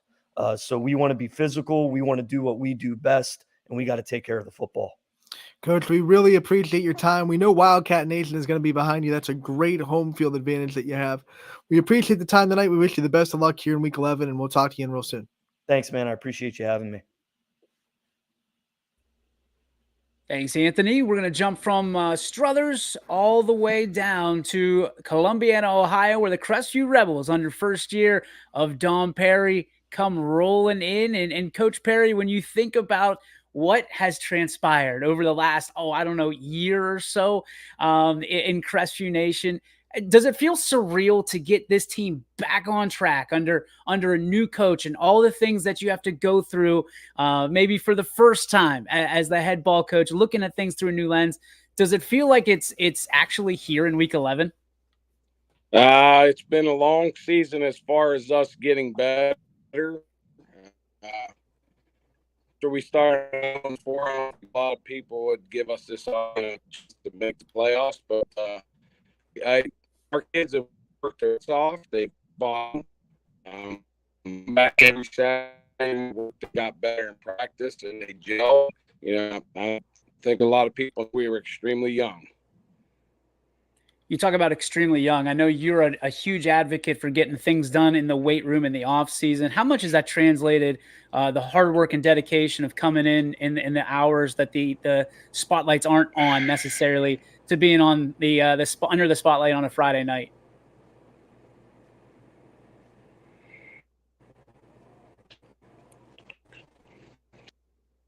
Oh, we might have some technical difficulties with Coach Perry. That we'll try to get him back here. But right now, let's see. We go from Coach Perry to Coach Pavlansky. So let's bring in Mike Ackelson here again. Mikey, so this is a guy I think you know pretty well in Mike Pavlansky. You guys seem to have a nice relationship. Mike, why don't you do what you've wanted to do all year? Coach, it's been an honor, but I got to give it over to the big fella. Appreciate it, DJ. Hey, Coach, how you doing? Doing great, Mike. How about yourself? I am fine. Let's talk a little football right now. A lot of people wrote this team off got off to a 1-3 start. You had to deal with some major injuries, but boy, the resiliency came through. Credit to our senior class. There's no doubt we were going to be a young football team early on and playing a very challenging first 6 ball games. West Branch is 9-1, Mansfield's 8-2. I believe Olmsted Falls is 7-3, and Poland's 9-1. And then you've got Cheney and Dover. Cheney 5-4, Dover 6-4 back in the playoffs. And, just a very young football team early on. We're sitting at 1-3. And, we sat in a staff room with our players after the Poland loss and just said, guys, it's not where we want to be. But if we continue to work and improve, we got an opportunity to be 6-3. And our guys took that to heart and came every day to practice and got better. And, we got healthier. There's no doubt about that. And, here we are sitting at 6-3 with an opportunity to go play a tremendous Akron East team Friday night. I'm going to talk about that defense because what they did over the last 6 games, the most points allowed were 14 in one game. Yeah. Mm-hmm. Yeah, Wally Hurdley and his defensive staff, D-line coach Joe Ignazio, outside linebacker coach Dan DiGiacomo. Wally takes the inside linebackers, and the secondary coaches Cameron Terrashotti and Ryan Scala have done a great job bringing those guys along. And, the goal every week is to give up 10 or less. And, the last 6 ball games, we're pretty much right around there, and just excited about how they're playing. And they know they got a major challenge in front of them on Friday night because there's going to be speed all over the field that Akron East will provide for us. We know they bring some speed, but that offense of yours really turned it around starting against Cheney. Mm-hmm. All of a sudden, something lit. Yeah, there's no doubt. I think the growth spurt. The first 4 weeks and growing up and, making some personnel adjustments and getting some guys healthy. And, nobody does anything without an offensive defensive line.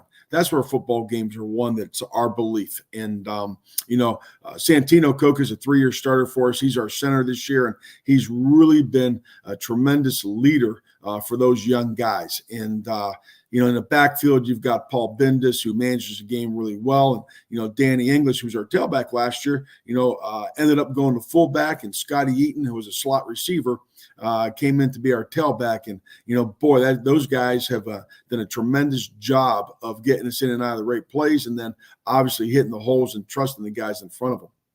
Well, I think the big thing, too, this team did not want this to be the chapter that they left in Canfield history. There's a lot of pride there.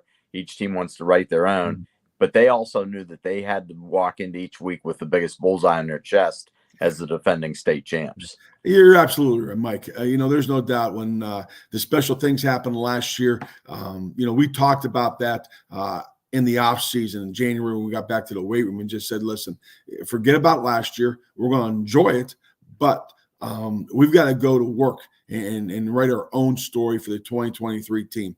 Just so excited for our seniors. It's only the 4th class in Canfield football history to go to the playoffs 3 times in a row.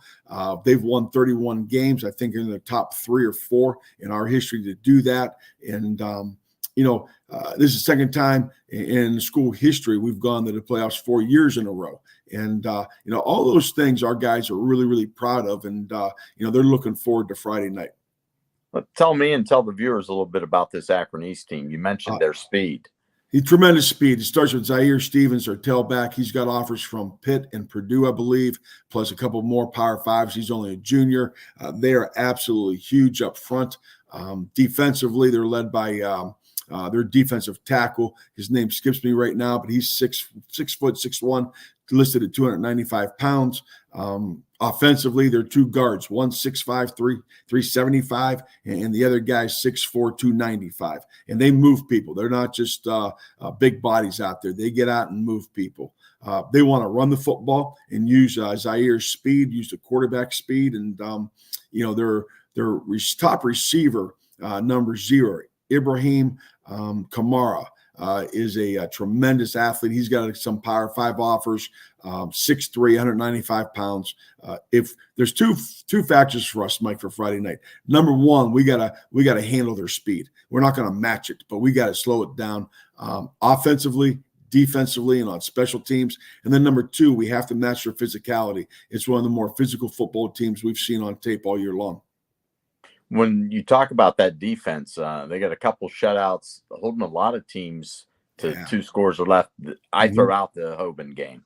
You know, I don't even count that one, but you look at what they've done the rest of the way, pretty good. And I think they probably got a little chip on their shoulder coming in, losing that final week of the season. No doubt. I think that's not who they are. We watched that tape this morning with our guys, the first quarter, and just said, throw this tape away. It's not who Akron East is. You want to see who Akron East is? You got to watch the Bookville tape. You got to watch the Firestone tape and watch the Hoban tape. Even though they got beaten that ball game pretty good, their kids were fast and physical across the board. And that's the type of team we're going to see Friday night. How hungry is your team heading into this postseason run? Because they want to leave their own legacy. Yeah, I think like everybody else, you're going to take it 1 week at a time. We told them, like we told last year's crew, if you look ahead at Region 9, you're going to get beat. Everybody in Region 9, if there's an argument to make for 16 teams in the playoff, which I'm totally against, I'd like the 8 teams, but I could have lived with 12 in the top 4 getting a bye, not 16. But in Region 9, the top 16 teams are pretty darn good. And, if you look ahead, you're going to be handing your equipment in on Monday morning, Monday afternoon. So our guys are locked in this week, and, we're going to see how far we can go, and like everybody else, but we're certainly not looking further than Friday night. Hey, we appreciate it. I know you got a busy week ahead of you, a lot of game planning to get done, but we're glad you stopped in here at YSN and talked a little playoff football with us. Mike, great to talk with you, buddy. Take care of yourself. All right, you too. There you have it, Mike Pavlansky. You know that Cardinal team is going to be ready to play. I mean, they know a thing or two about a thing or two when it comes this time of season, right? Another Absolutely. team that knows a thing or two about a thing or two. Anthony, you're going to be jumping to it. Those Louisville Rockets impressing everybody right now. And you talk about impressive, can't go anywhere without talking about Coach Andrew Mamula. Coach, thanks so much for joining us. I appreciate it. We'll give you the floor here in just 1 second. And there you All right, Coach Mamula, thanks for joining us today, man. What a great feeling. Is there anything better than playoff time? I mean, let's be real. Honestly, no. This time of year, this is the time of year I met my wife. We had our 6-year anniversary last Saturday. Halloween, the leaves changing. It's for me, it's been the best time of year my whole life, and it's no different with the playoffs and football on Friday nights. I mean, it's just a great time of the year. It's the happiest I am all year, and it's just continuing on this year as well. Well, one, happy anniversary, man. Thank you. Congratulations for that. Let's talk about this season. Elephant in the room, last year you had Vinny Malone graduate, and he was the quarterback that everyone talked about in the area. You weren't going to talk about football without talking about him. He graduates, and I think a lot of people had the big question mark for your quarterback. And Michael Malone, a really well-kept secret inside Louisville's program. Wow, he waited his turn, and now he's taking the reins and using this opportunity. What has it been like to see him have the success he's had this year? We're seeing a lot of growth from him, especially over the later half of the season. I think we, as a staff and as a community, we're so used to having a 3-4 year starter that you realize there's some growing pains. There's some early season hiccups where, you have a kid who's trying to prove himself. I remember the first game against Columbiana, Michael rolled out to his left. He's a right-handed quarterback. He threw it across his body 40 yards downfield, a post. It got intercepted. And honestly, it was just he wanted to see if he could make the throw because he's never got a chance to try it. And he found out he couldn't, and his strengths are a little bit different. He's a more explosive runner. He's good at getting the ball out quick, and he's an accurate, short, intermediate passer. And so it was one of those things where until he does it, he wants to see if he can do it. And we had some growing pains early in the season, but he's playing his best football right now. I mean, that game against Springfield, he was unbelievable. Passing, running. He's a true dual threat. And in high school football, when you have that, you can be a dangerous team and a dangerous offense. One of the big things that's important when having a new quarterback is, of course, the chemistry between him and the rest of the offense, the line, and then his skill position players. How have you seen this team come together and mesh as a team this year? Well, you know what? His receivers, Matt Lucido and Braylon, they've been guys that have been playing since they were sophomores, and they're guys that they work all the time in the offseason. Michael is throwing routes to them constantly, like outside of practice, in summer and the spring. He's a good track kid, but he'll always find some time to throw the ball for a half hour with those guys, and it shows on the field. It shows with the trust that he has in them, and Braylon Dabney made some incredible catches last week for us, and it's one of those where we haven't seen it on the field the last few years, but I can assure you it's been happening in practices. It's been happening outside of practices. He has trust in those guys. We've developed some more weapons with Landon Easenwine and Bruce Brenner and some other guys. And it's really starting to pay off, but it's a lot of the time that it's that work they've been doing for the last 3 years that, it's kind of been hidden because we've had Vinny and some of the other guys, but these guys get reps at practice. They've got reps, when Michael was a freshman, he was our JV quarterback. We played 5 JV games, and even then he was lighting it up. I remember, we had a JV game against Campbell, and he led a 60-yard game-winning drive where he threw to Matt Lucido in the back of the end zone when they were freshmen. So it's one of those things that we saw was coming along, and a lot of other schools didn't, but we were comfortable with it, and we knew that if we gave him the chance, he was going to shine, and he has. Yeah, you had that well-kept secret in Louisville. You knew what was coming. I think you were smirking a little bit in the summer. Yeah, he ain't 6'5", but he does a lot of things well. So, Coach, one of the things I want to ask, now that we talk about the development of the season, and here we are in the playoff time, how much have you seen your whole team grow from week 1 to week 10? And how comfortable are you with where you are right now? You know what? I'm proud of how this team has peaked at the right time. Last year we were a really good team. I honestly thought we peaked a little bit early. We were playing our best football in the middle of the season. And this year, I think it's a little bit different in that I think those kids saw that it's a grind, that when you get to November and you want to play weeks 11, 12, 13 and beyond, it's you got to prepare yourself a little bit differently each week. And you got to do things a little bit differently. And as a staff and as a team, I think we've done that. We've gotten some sensational play out of our defensive and offensive lines. They've been a strength for us. They've improved each game. Our offensive line, we had 4 starters back. We got a 5th starter this year that's new to it, but they've played almost every game together. I think we had one game where a kid was out with an illness, but they've played basically 9 games together, and then last year they played 11 games. So they've gotten a lot of reps together, and you're starting to see that with our offense. We're starting to add some wrinkles in there, do some different things with our option game that we're able to do just because we have the same guys doing it and repping it in practice. So we can make those changes, and we're starting to see it pay off. Coach, you're the 6th seed. You're welcoming in the 11th seeded Steubenville Central Catholic. Give us a quick preview of this team that you're bringing in and what they bring to the table, what obstacles they'll face in front of you. Yeah, so it's a rematch from last year. We played them in round 1 last year. They were a young team last year. They were injured. They were low on numbers last year. This year they're coming in a little bit different. They're 9-1 this year. They're a ball control offense. They want to run the ball. They make no mistake about it. They'll put 2 tight ends and 3 backs in the backfield, and they'll run some QB sweeps, QB ISOs, QB powers, and they just want to get 4 or 5 yards and keep the chains moving. They want to shorten the game.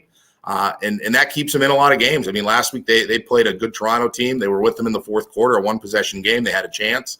And that's what they're going to want to do to us. I think we're an explosive team, a little bit more explosive than they are. But if they can control the ball, if they can shorten the game and give themselves a chance, that's their ticket. They play good defense.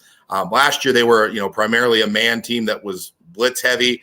This year they've kind of backed off that, and they're a little bit more disciplined and give their kids a little bit more responsibility, and they trust them to make some decisions and some reads.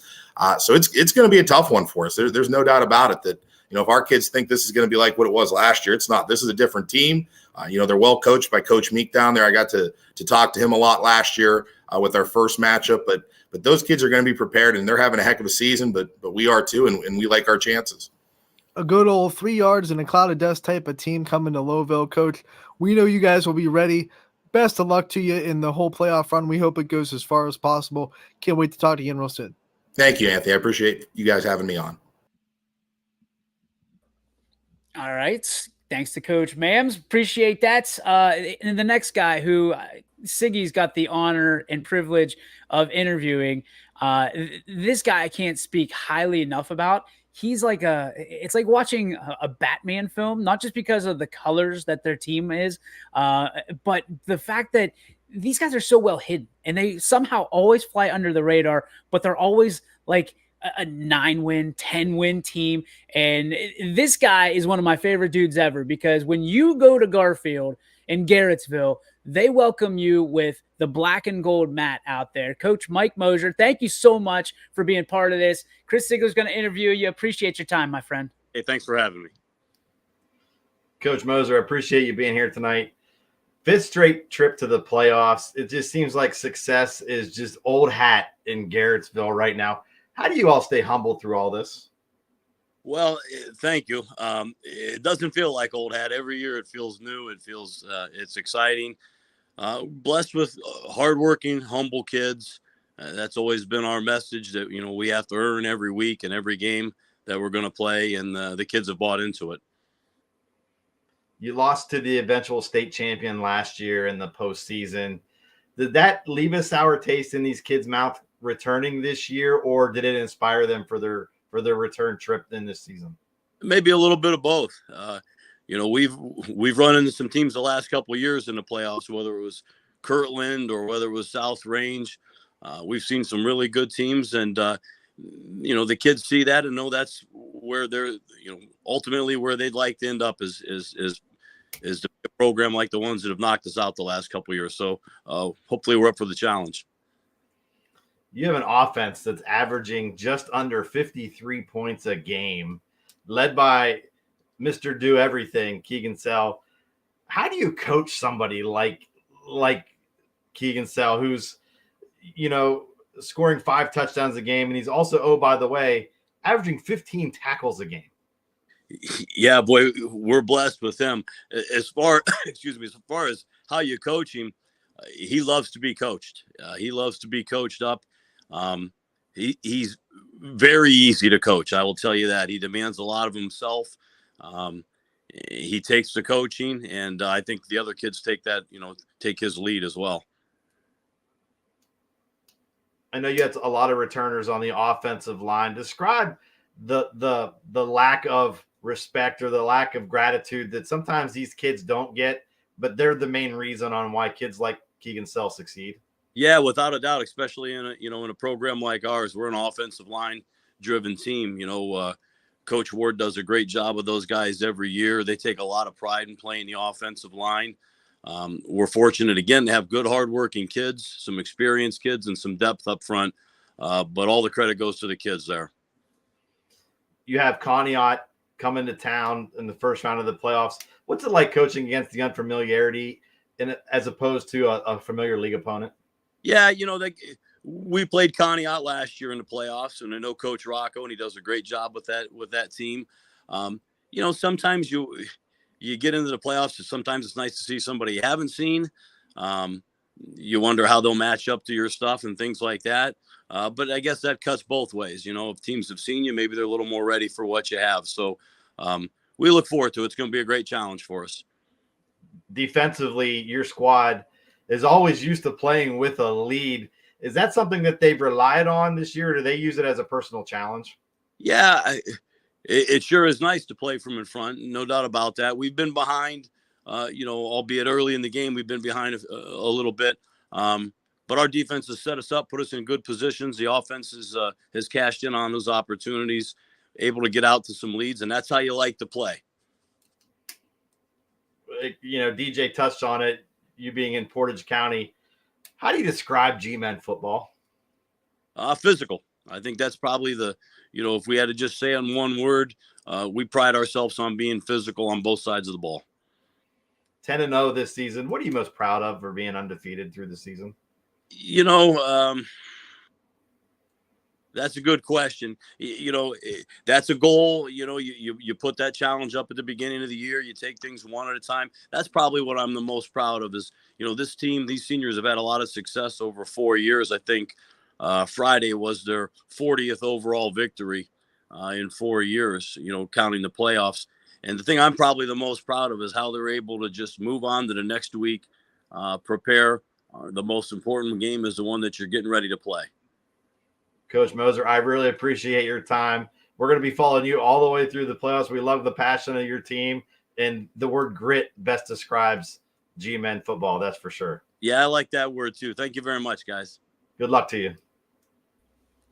40 wins for their freshmen through seniors, Siggy. That was what a stat that is. Can you imagine? No, by the way, and you're still under the radar. Under the radar is right, and it just the nickname G-Men it just should be grit men, because that's all you can think about with that team. That's for sure. You're spot on. Thanks, Coach Moser, for popping on in. Love Garrettsville, and love the G-men, certainly. Siggy, good job, buddy. We'll have you on in just a little bit. We are going to change gears now. See if I can find him. Where is he at? There he is. A guy that has always been there for us from the beginning, from 2017 till today. A guy that I know and everybody knows and everybody loves, representing Cardinal Mooney High School, Mr. Rick Shepis. What's up, Coach? Hey, not much, DJ. How you doing today? I'm doing well. Thanks for your patience, first and foremost. When you think of Cardinal Mooney football, you think of traditions, you think of state championships. This is a team that started slow, picked up in the middle, and obviously things didn't go the way you wanted to in week 10, but we know Cardinal Mooney football for what you guys do in the playoffs. What are the expectations going into this year? Well, I think going into this year, I think we felt great about, how the seniors that graduated, left us in such great shape. I think that, they left their mark on the program, trying to, being involved in a total rebuild. It was definitely great to get in the playoffs and then win a couple games, before we bowed to a really great, South Range team that was as well coached and built, go on to win the state championship. So, going into the season, I think, when you have a high standard like Coach Pelini does in our program and on the standard that I have, one of the first things that comes to mind, obviously, is you think of the tradition, representing the tradition, but then I think you got to take a step back and remind yourself about where you're at, So we went into the season knowing that we had to replace some significant players on the defensive side of the ball, especially through the middle of our defense.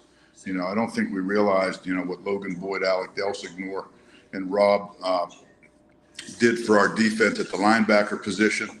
And then our two safeties, led by Ty Reale, Cam Sweeney, they did such a great job through the middle. And we had great trust in the freshmen that we started at the cornerback position. So as we finished the season against South Range last year, I think we had 8 freshman starters on the field as we finished that game. So obviously still involved in a rebuild, future's bright, but still down the road. So again, with the type of schedule that Cardinal Mooney's going to play every year, we went in with very high expectations because of our offensive line led by Chris Flora, and especially the guy that gets it done for us, Ashton O'Brien. And, with a guy like that and with the skilled players that we returned, we definitely had high hopes going in, knowing that we were going to have to put drives together, make first downs, stay on the field offensively as this young defense of ours, would make progress. You talked about Ashton O'Brien, the straw that stirs the drink when it comes to the offense, a guy that a 3-year kind of commander of that offense. You've had a chance to kind of mentor Ashton as he's gone along, and he doesn't have the kind of patience right now as a senior to wait for the team to come along from that standpoint. He wants to win now, and he has taken that initiative. When you look at Ashton O'Brien, he's the kind of guy that can win games for you. Talk about his kind of mentality and what it's like to have a quarterback like that on the sidelines. He's a winner, and most importantly, he's a competitor. And just like you say, if he feels like he has to take the game over, he has the ability to do that. He's a lot faster than people give him credit.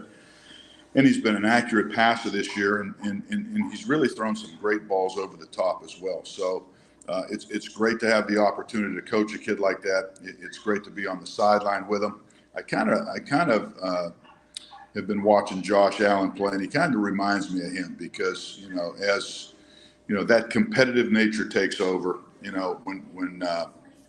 when 5 gets it going, he doesn't want to be stopped. And sometimes, at times that could get him in a little bit of trouble because he's such a competitor, but then obviously he's in that escape mode and showing that speed, he escapes out of it and ends up making a big play for you. So he's definitely a guy that really has gotten it done for us here over the last 3 years. And he's going to leave Cardinal Mooney, with probably every stat in the record book as a quarterback.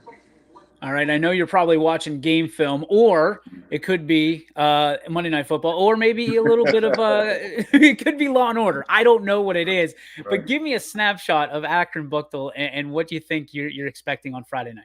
Maybe some ancient aliens there too. In any case, Akron Buckle has great story tradition in football.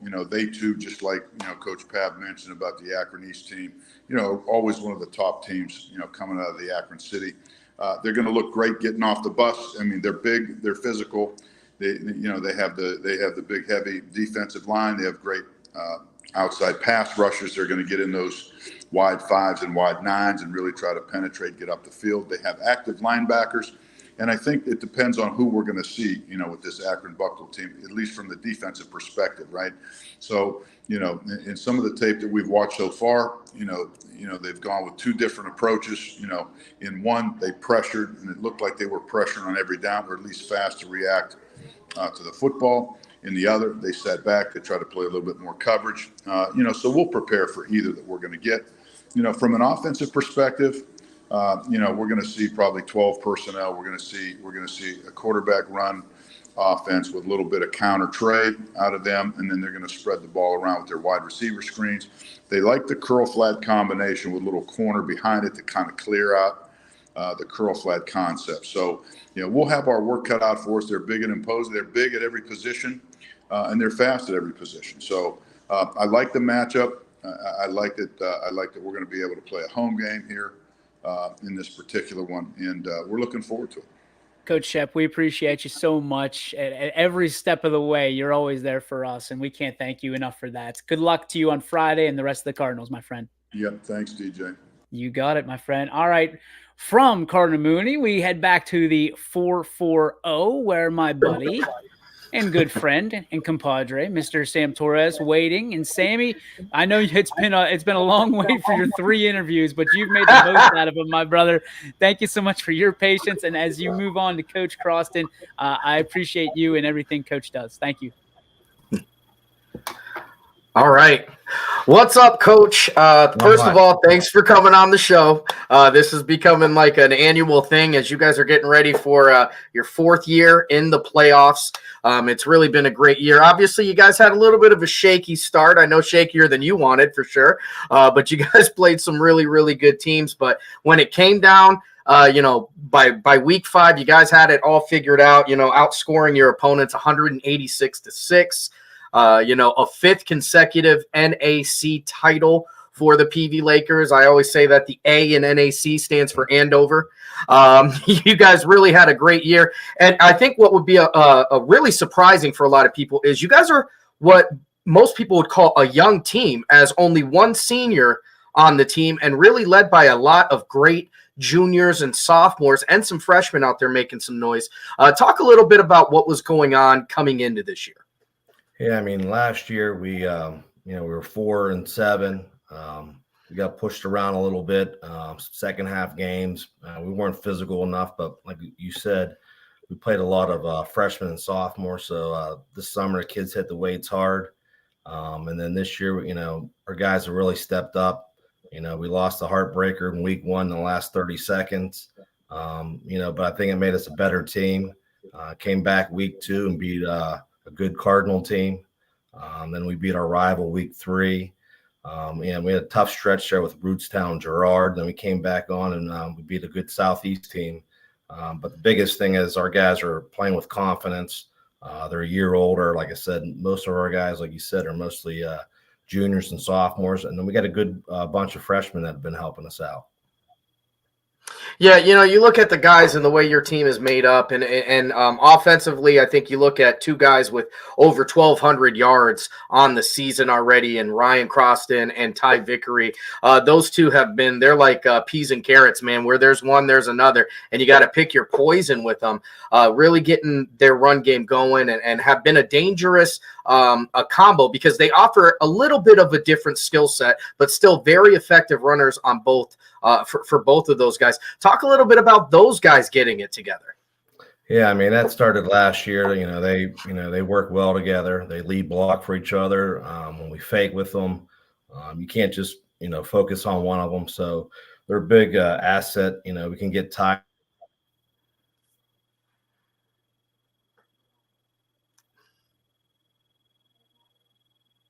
Hold on. You got to love live broadcasts, right? I got you, Sammy. I don't know what happened. That's Twiston. There he is. He's back. He's back. There we are. Yes, I was just saying it. Those two work well together, and we've gotten Ty in the passing game. So, and they're our hardest working players, and they work well together. And but it all starts up front. If we don't have those linemen blocking tight ends, doesn't matter how good they are in the backfield. But yeah, they've had two. Both of them had really good years for us so far. Yeah, and you talk a little bit about the guys up front, and you guys are definitely younger on the offensive line than I think most of the teams you're going against, but you guys have really showed that these guys are ready to play. Talk about some of maybe the offensive lineman guys that have really stepped up into what really has been a culture at PV about having big boys that you can't push around. Yeah, I mean, Ben Krause, our only seniors at center. He's done a great job for us. And then at guard, Landon Paul, Damian Brannard, and then we had a freshman, Owen Krabaka, step in. All three of them have done a great job all year for us. And then our tackles, Stuart Janik, John Fanella. And then, one thing we couldn't do last year, we really didn't have tight ends. So now we have Luke Giddings, Matthew Atkins, Jaron Nowakowski. So we can put some big bodies in there and strong kids. They might not weigh 250, 270 like we had in the past 3 or 4 years ago. But they're strong kids, and they get after, and that's probably the biggest thing for us. We've been playing physical football. Yeah, now you guys are getting ready to go against a pretty good, a really good, not pretty good, a really good Crestview team who's getting ready, and they're a regular playoff attender like you guys are. What are some of the things that you guys want to make sure that the Lakers get done so you guys are playing Week 12? I mean, it just starts up front. We got to play physical. They got some big boys up front. They got a physical running back. So, it's going to be a 4-quarter game. So the biggest thing is we just talking about being physical, doing your job. We're going to do what we do, and they're going to probably do what they normally do. So we're going to have to, whoever can turnovers, special teams is going to be huge. So it's going to be a good game. It's going to be a tough matchup. But I like that we're playing home. So, we'll see on Friday night. Yeah, and you know what? You walked me right into my next question, Coach. You guys are playing home, and it's a whole different atmosphere when the full town of Andover gets out there. The bells are ringing, the truck lights are on, people are going, screaming, hollering. Talk a little bit about the advantage that gives you guys. And not only that, you guys one of the few teams that still plays on grass as well. Talk a little bit about that home field. Yeah, I mean, we had a huge game back in 2020 when we played Hillsdale, and that was pretty crazy. I know you were there broadcasting that. And, so our fans are really get after it. It starts with, the band, the cheerleaders, and then the whole community. And then, the whole thing with the grass. A lot of teams anymore are going with the turf. I prefer that grass. Our kids prefer it too. We like to just run the ball and play that old time football where you're playing on the grass and, you can tell you played afterwards with those grass stains. So, yeah, we're excited to be home. Like I said, we're going to be ready for the Crestview. They're going to, they're a good team. They've been in the playoffs, I think 16 out of the last 20 years. We're going to have our hands full. Yeah, it's going to be a great matchup. I can't wait to go out there, and I've got the privilege and the honor of heading back out to Andover for another home game. I know the last time I got to smell the sweet smells of barbecue and sausages from that concession stand. I'm looking forward to it again this year, and I just want to tell you, Coach, thanks for everything. Thanks for coming on the show. Good luck, and I'll see you soon. All right, no problem. Thank you for everything, too. Thanks. All right.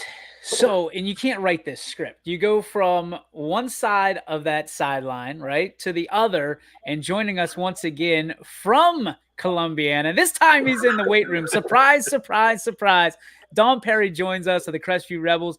Coach, thanks so much for being patient and popping back in. We've definitely wanted to hear from you. We'll start things fresh. From your standpoint, a tradition-rich program that you've been a huge part of, your family has been, sewn into the fabric of that community. For you to lead this team to a playoffs in your first year, what does it mean to you? It means the world. It's awesome. We ask a lot out of our kids. They kind of bought in. They've been doing a lot of things good. They've been getting better in practice every day. And so I'm very proud of them. It means a lot to me. when you look at what has been accomplished this year, this has been a roller coaster year that you've just kind of ridden the waves on that roller coaster into week 11. How did you stay not too high and not too low this entire time? Who's been there to kind of guide you through this as you kind of maneuver these waves your first time through? First of all, I got an awesome staff that I lean on. And other than that, our older players, our seniors, Owen Bacon, Caleb Hughes, Xander Witherow, our older guys that are seniors, Joey Carr, we kind of leaned on them for some leadership because, as you know, we're very young and it took us a little while to gel. Yeah, you rolled right into my next question. You guys are young, but you've been able to seemingly watch this team grow up before your very eyes. What have been the challenges and the I don't know, the growing pains of this year of growth for Crestview as you guys, I don't want to say you limp in the playoffs, you're going strong in there, but you've also learned a lot along the way. And on tape, nobody knows what to expect, Coach. Right. The biggest thing for us was dealing with adversity. Being a young team, it took them a while to figure out how to deal with adversity and work together. But I think after the Brookfield game, we had a huge comeback and things started clicking. And our younger guys grew up, and our older guys are continuing to lead, and it's really helped us. The backfield, as always, at Crestview is leading the way. Talk about what the big boys up front are doing in the backfield that you showcased here in 2023. Yeah, that was the biggest improvement for us from week 1 till now is our offensive line. We were not so much. We were young in certain areas, but very inexperienced. Our leaders up front are Owen Bacon and Caleb Hughes, and they've kind of taken the younger guys under their wings. And, I think very quietly, we got one of the best backs in the area. Max Hawkins is probably he might be the most physical guy we've had in the backfield. If not he's up there in the top 3. He runs extremely hard, and he's fun to watch. You just heard you got a lot of praise. The program got a lot of praise from Coach Croston, who you're going to be across the sidelines from on Friday night. When you think about this game, I mean, Sam Torres and I were joking before we got on the broadcast. This is a game where you might be home by 8 o'clock because of all the running and physicality that happens in this kind of game. When you think about Pie Valley, what do you think of? On film, they're very physical. They got a couple skill guys, the Croston kid and the Vickery. They're very good athletes. So we got our hands worked out. They're physical up front. Defensively, they get after it. So we got to be assignment sound. From a standpoint of when you look at understanding that these are some new guys, maybe experiencing the playoffs for the first time as actual players and not just guys that are watching, how do you establish what playoff football is like? Because you've been so accustomed to it for the last 20 years. Right. We try to just approach everything on a day by day basis. We're pretty organized and keep things kind of rolling the same. So we're kind of just preparing like it's another game. I mean, I know the stakes are a little higher, but we're going into this, like it's any other game for us. All right. Last question for you. You've been you've had the different lens of the coaching style for so long. To be the head coach, first time as a head coach in the playoffs, what's it like for you personally? It's been a fun ride. It was stressful at the beginning of the season, but to see our kids' growth it's awesome. And I love this town. Our town support coming out to the games on Friday has been awesome. The band, the cheerleaders, the parents. I don't know. As you know me, I eat, sleep, and drink this stuff, so it's been awesome.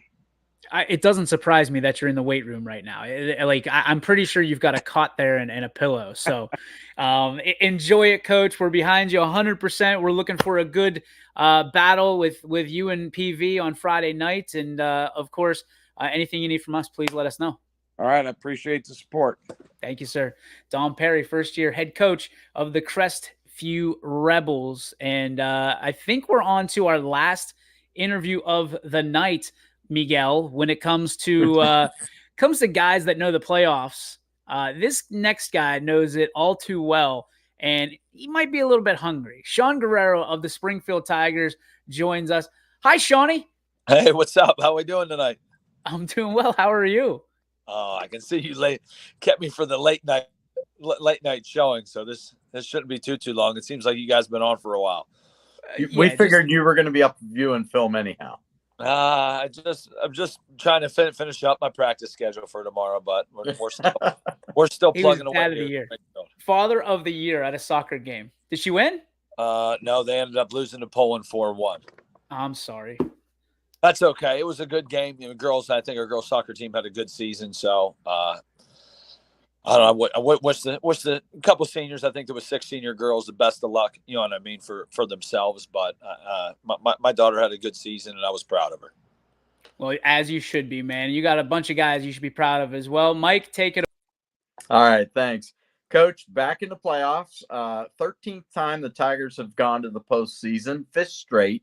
When you talk about your team, it's kind of well-rounded. You can go quarterback, running back, wide receiver. What makes it stand out that you guys can just do everything so evenly? Well, I don't know if we do everything so evenly because it comes with the run. I think right now we got a good group of kids on our line. You know what I mean? Our offensive and defensive line is definitely senior oriented. You got Lucas Datillo, Connor Sugar, Tyler Young, Zach Wycarter, the seniors. Jake O'Donnell has been a great tight end for us. Thomas Shealy is a junior, but he's a 2-year starter for us. So those guys up front, have really established the run game for us, which hopefully then would open up, the rest of the game plan or the package or the throwing that we need to accomplish. How big is it for this senior group to get one more home game in Tiger Town? Well, I think even now it kind of hits some reality that it's a little bit more important. Obviously, on Friday, the loss to Lowville, something that we didn't want to happen, but I think it was a humbling experience for us, and to make sure that we're moving in the right direction this week. For our kids to be able to get one more game at home. Our community, our fans are unbelievable. To be able to have that with the facility, we still got the new turf this year. I just feel like our stadiums is one of the best small school stadiums, out there. So I think our seniors, are happy to be able to get one more game, and hopefully on Friday we can squeeze out a victory. And speaking of the team you're going to face, Monroeville, you want to talk about a team flipping the script. A year ago, they didn't win a game. Now all of a sudden they're in the playoffs. Yeah. Last year, I think they started a lot of youngs from last year, at least just trying to research them. So I think this is their head coach's 3rd year. So he's definitely moving along and progressing with the group, and he's probably trying to establish what he wants. So I just feel, and seeing them on field, they play hard. They don't make too many mistakes. They got great special teams. And that's half the battle, is making sure you're consistent at all 3 phases. So I feel it'll be a great challenge for our kids, and I guess glad we're not making the 2-hour trip or 2.5-hour trip there, that they're coming to the Springfield. So when I mentioned Evan Benford to you, what stands out about him? Because I was watching a few plays on him earlier today. He kind of reminds me of a kid that may have played quarterback there a couple of years ago. Yeah, he's definitely a playmaker. They start off again. They try to establish that run game, but they use him on toss. They use him on QB Dave, or they try to get him to run downhill. They'll have him pull the ball off of handoffs. They got a good back too, but he seems like he's a very skilled player. He made a ton of big plays, from the 3 games that we ended up seeing. So I just feel good about our game plan going in, and I think this is the reason why we kind of scheduled up when you have when you're going against South Range, and you got Toy that's in the backfield that we faced. I feel like that we faced a lot of good QBs this year in our league schedule, so I feel like that we've kind of set ourselves up hopefully to be able to come out with a victory and be able to play a kid like him. Defense has to be very sound, assignment sound, I guess would be the key preaching words probably this week. It's definitely something. I think overall, even last week, that our kids, we had too many missed assignments collectively, offensively and defensively, that were in real crucial parts of the game. So I feel like that's something that when I talked to the kids today about making sure that those mental mistakes aren't happening, and we got to make sure that our minds are right and we're ready to end up playing them. Because if not, I mean, the Q is going to be able to hurt you if we leave a gap open or we have a misread or we end up doing something like that. So he can definitely turn a 3-yard game into an 80-yard game. So we just need to make sure we're clear and we're focused. We don't get too up or too down for the game and it being the last home game for us. What's going to be the keys for the Tigers? For us, I mean, I thought last week we had a great special teams. I mean, special teams always factor into it. We spent a lot of time in doing those things in practice. We at least spend 15, 20 minutes a day on special teams is important. So with that battle right now, that'll be, and it's going to come down to turnovers. Who can convert third downs is something that we didn't do a very good job of last week. Another thing that we kind of looked at, and we got to punch it in, you know what I mean, in the red zone. So between turnovers, special teams, and the red zone, I think if we can do those things, then we're going to put we're going to put ourselves in a good chance of winning the game. A very battle-tested Tiger team coming in this one. What do you think about this senior group that right now 42 wins? Well, I would think with our kids. These kids have got to learn. I mean, I think they did it. I mean, it's a grind. It's a grind going. You know what I mean? When you've played this many games, we've had the playoff experience that we have. That now it's a time we got to amp it up a little bit. But I think these kids have led our team in a positive way. They practice well. They have high expectations. I just feel like that we got to. I kind of talked to him today about getting the train back on the track and moving forward. And we're still we talked about, to win the league. We tied for the league, but we're still league champs. To make the playoffs, to get a home game. So we've accomplished a lot of the goals that we've had set for them. And I think these kids have done a good job throughout the offseason, throughout the season of leading our team. And I'm looking forward to seeing these kids play on Friday. Hey, Coach, we appreciate it. We appreciate the fact that you didn't mind being the last guy up, because sometimes the last guy is the best guy, is the way I look at it. I don't know about that. So, you got to watch what DJ says. I gotta end up seeing that. You know what I mean? How he talks about me. This guy. Hey, I didn't know. Did you just wake up? You probably. Listen to you. Listen, in your lazy boy, you're gonna sit there and talk that jabber to me, that bull stuff. Just got home. I was trying to do my practice schedule. I couldn't miss just getting an opportunity to talk to you, man. Miss you, buddy. I appreciate you stopping by. Not a problem. Thanks so much, guys. See you, buddy. Good luck. See you. Sean Guerrero. Well, Michael, I have a surprise because it's not the last. Sean's not the last. We got Big Daddy coming in from Austin Town Pitch, stealing the carpet right from under Coach Guerrero, TJ Parker of Austin Town Pitch. Coach, how are you? I'm doing good. I apologize. You guys, first I signed up at 9:10 and I thought it was AM. Then my kid's bedtime is 9 o'clock. And I mean, I got 4 of them. So you sent the text. I didn't get it. And I'm like, geez, oh man, I got to jump on this show. But I apologize. You don't ever have to apologize to us, man. We're fluid. It's called live broadcasting. Thanks for popping out of bath time and bedtime to take some time for us and for your community. You and I meet every week on Thursdays. There's no surprises at this point. You guys were a playoff team because of the schedule you play. We've talked about it each and every week, Tej. The schedule that you guys play as a regular season gets you ready for these moments right now that you're about to face. Talk to me about what you're looking at in week 11. First, we just found out today where we'd be playing. Fortunately, we had that was in question quite a bit throughout the weekend. So we're going to be playing John Hay, who's the 7th seed in our region, a Senate League team, and we'll be up there. I guess it's Collinwood Stadium. I'm not too familiar with it, but I know that league up there in the Senate League. They share multiple fields, and that's the one they chose for the site. So we're happy to get all that ironed out. Playoff football is something that we look forward to year in and year out. And then in our region, there's no there's no easy way out. You got to go through some of the best teams in the state. So we're looking forward to get it started. We're excited about the trip, and playing a good John Hay team. It's interesting. I never even thought about, kind of where you play. It's usually just who you play. What goes, I mean, is it just like the atmosphere, the turf? I mean, what is it that goes into that kind of mentality for an opposing coaching staff? Well, that was the thing when I spoke to John Hay's head coach on Saturday morning. It was, hey, coach, we're looking for a field. Most of their games are on Saturday afternoons. So he's like, I don't know what we're going to do. And some of the stadiums around there have like a light ordinance. So there was a lot that goes into it that I don't think, honestly, they were prepared for. And then other teams up there, you have Glenville. I think Glenville's using John Carroll Stadium. We tried to see if we could get in at Case, and that just didn't work out, Case Western Reserve. So I'm sure they'll be great hosts from talking to the coach.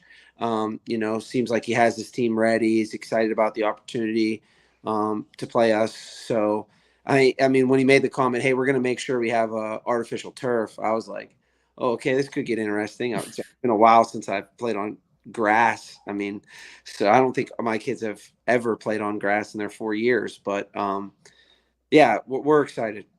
Yeah, as you should be. I mean, you've had a team that we talked week one that has continued to grow together throughout this entire journey. Talk about how you've seen them grow from week to week as we approach week 11. Yeah, I think it's just, as we talked and then talked before the season, you kind of knew the guys you were gonna rely on heavily. You knew who was gonna be your playmakers. At the same time, we were playing 8 sophomores, so it's how fast can those kids progress, and then around that group of seniors, and then some of those young guys, like who were going to be the guys who stepped up every year. I think on every team there's a couple surprise guys who really have a good offseason, who put the work in, and then just surprise you and show up, especially with injuries, and then end up having really, really good seasons for you. And I think we through the year have found we can count on a lot of guys, in what situations we can use our guys in. And we're still figuring out as it goes with injuries and so forth. So we're piecing things together week by week, but I think it's, that win in advance mentality. Yeah, it's interesting that you said earlier that you were kind of one of the teams that really didn't know who you were going to play or where you're going to play. So how much have you seen of John Hay, and what have you seen, and what do you like, and what is going to be challenges for you as you head into Friday night? Yeah, we got the film late Saturday morning, and we've just been diving in, the last 3 days and prepping for them. John Hay is an athletic team. They have athletes, very good tacklers. We anticipate them playing a lot of man to man and bringing some heat as they've shown throughout the season. Offensively, it's a formational team that we haven't really prepped against. They are a gun version of the wing T. They'll go double wing, they'll go tight end wing, and they're doing a lot of different things out of that. So formationally, they'll present some challenges to our defense that we'll have to make sure we're disciplined and lined up, and gap sound, and tackling all guys that they have with their moving parts and their counters and scissors that they do. But anytime you're playing a playoff team, it's always going to be a challenge, especially when, you're on their turf and in their environment. So my final question to you, as the temperatures continue to drop and the pads get a little bit more clackier, I guess is the word I'm looking for. Why the heck would you trim your beard? You look like a mountain man. It was looking good. Why did you cut that? Well, first off, were you outside today? Yeah, of course I was outside. Beautiful, man. I had on shorts at practice. I don't know, I think it was senior night and you're walking your seniors out there with their parents. You got to have some class, right? No, you don't. You let that thing, you let that freak flag fly. That was your signature this year, my friend. TJ, thank you so much for spending some time with us and coming on when you didn't have to, man. You taking care of your kids. You deserve to. I know you're tired. I know you're probably going to watch 7 hours of tape before you go to bed anyway. But we appreciate you spending some time with me. I'll see you Thursday. Hey, before I go, I do got to make one comment. I'm absolutely embarrassed by my background. I mean, you guys have a steps full of baseball bats, for crying out loud. I saw Sean; he had a big poster of himself in the background. I think Mike, he had knickknacks all over. I've never seen the back of a little kitchen of mine. I mean, it's what is that? Did you put tinfoil up on the back there? What is that? My wife's feelings, man. No, your wife's a sweetheart. I don't know. It's the backdrop of our kitchen island. So the people want to know, since you're staying on for a couple minutes, how many Fitch shirts do you have in your wardrobe? Because I think you're as bad as I am with YSN stuff at this point. We are geared out at Austin Town Fitch. We are geared out. So I can't count. My wife helps with the laundry, so she probably hates it more than I do. But I'll tell you what. If I have the most Fitch shirts, I bet my kids have the second most. They get a new outfit every week. That's all that matters. That's all that matters. The fact that you're putting your kids to bed in a Fitch football Nike pullover is just amazing to me. And I credit you and your wife. So, Teach, thank you very much. I appreciate you, brother. Thanks for waiting up for me, DJ. Have a good one. You got it. Later, buddy. There it is, folks. As whoever's running the stuff, put everybody back in. Put everybody back in. It's time to celebrate this marathon. Oh gosh, I took him out. Sorry, Mikey. Where's Anthony? Can't put himself in. What are we doing here? We're all punch drunk. I thought I could go last. 21 minutes. Guys, this is and we want to thank everybody for their patience through this entire process. This was something we tried. And I think it went very, very well. We'll tweak it. We'll make it better for next time, obviously. But coaches and their patience and staying up late with us and the fans, the community staying up late as we try something new and we break more ground. But you guys, the four of you, I can't thank you enough because this is who we are. This is what we do. We try stuff. We fall down. We get back up and we keep going. But tonight, guys, it was incredible to see 21 of our Valley's coaches, right? From, like Sam says, the lake to the river, talking about their programs because we've got 33 teams that are involved in postseason action in football. And I believe this in my heart of hearts. I'll never go against this as long as I live. I still think that Northeast Ohio has the greatest brand of football that exists in the country. And for that case, the world, because we all know that USA runs football. So, from that standpoint, gentlemen, I think mission accomplished tonight. Mike, I know this was your baby, something that was near and dear to your heart. What impressed you? What takeaways do you have from this evening? Just the fact, one, that the coaches gave us their time. Two, they gave us a little snippet into each of these matchups. So you're sitting here and you look at them and you're just like, this is incredible. And, this, to me, it feels like we were only on the air for a half hour. And I just looked at my clock. I'm like, wow. Yeah, that's what I was saying. Wow. Wow. As all the coaches continue to stack up in the queue, I'm like, oh no. Hey, they all stayed in. They all chimed in. They all stayed in. Yeah, I mean, you look at, Don Perry, God bless him, for having some Wi-Fi issues and then coming back, being patient and running the texts, during your guys' interviews and even my interview. Thank God somebody put a one shot up at one point because I was trying to make sure that the TJ knew that he was still welcome. Like this is the thing, guys. Like these coaches go coach and then they come home 8:30, 9 o'clock, and then they've got to spend whatever time they have with their kids.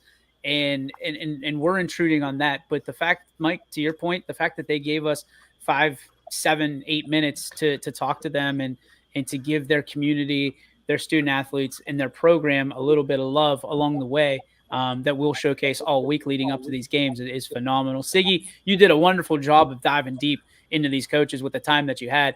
What was some of the things that you took away from your interviews? It's from where they start to where they are now. That's what I take away from it. And And some of these new guys like Coach Cusick that took over and the culture that he's trying to implement at least Liverpool. And then you talk to the Garrettsville coach Moser, whose culture is just rampant.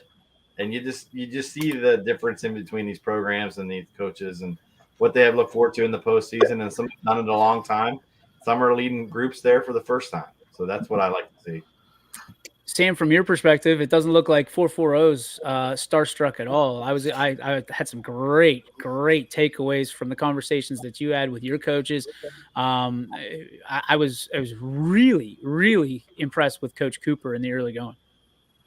Yeah, I think that's probably one of the ones that stuck out to me. You look at Coach Dobrin, they've been in the playoffs. They've hosted a playoff game. You look at PV's been in the playoffs for, the last 4 years. And even before that, they were making playoff runs. But, over at Edgewood, it wasn't something that was a regular thing. And I think that's one of the things that stuck out from any of the three that I did was when we talked about what is different this year, and you're going down against a very good NE8 team in Niles. And I've said on, the Super Show, I've said on my shows how I truly believe the NE8, if not the best conference, is one of the best conferences in the state of Ohio. So to get out of this region, you're going to run into at least one of those teams. And he talked about, how going down there this year, they're not just happy to be there. They want to get down there and play.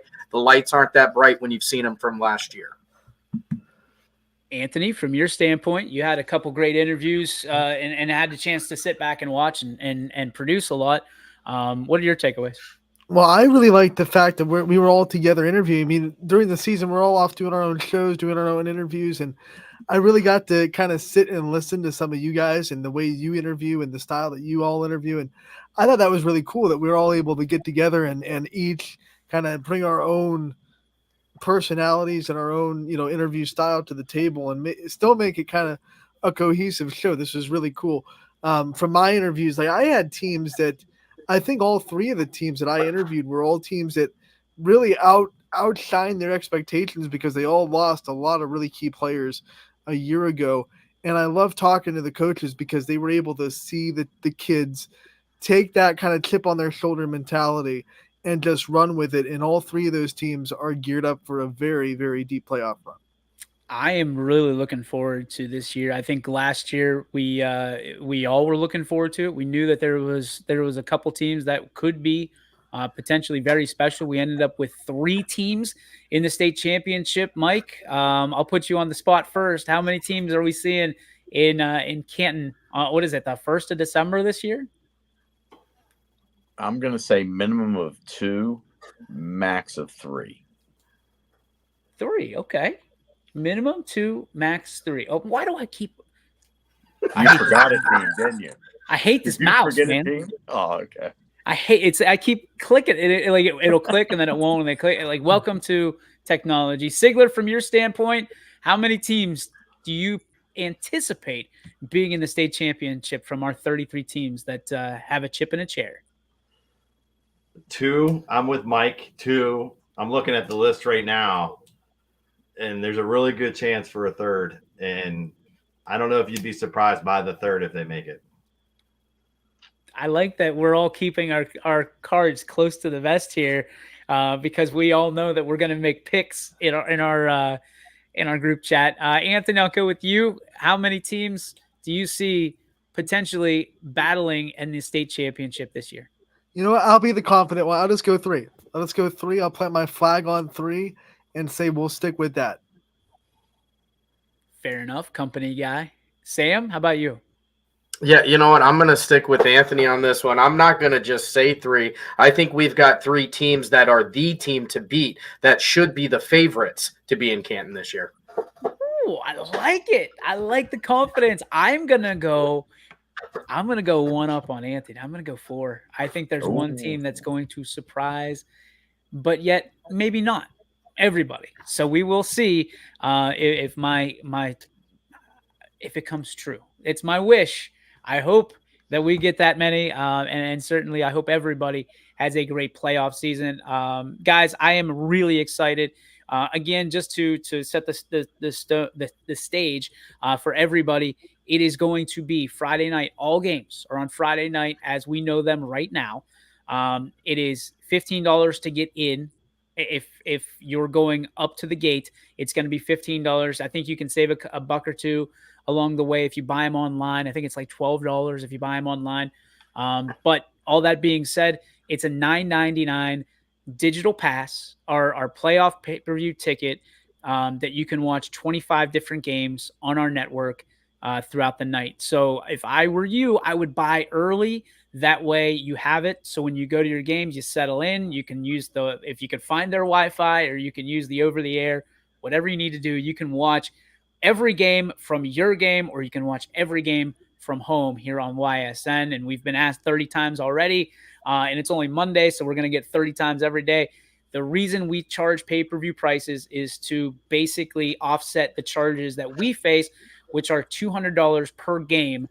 And we have 25 games, which tells you we're at $5,000 right off the jump. And we've got 6 weeks to go. So we appreciate everybody using, and we get it. You work hard for your money, as do we. That's why we're going to put our best teams out there on hopefully all 25 games once we gain clearance.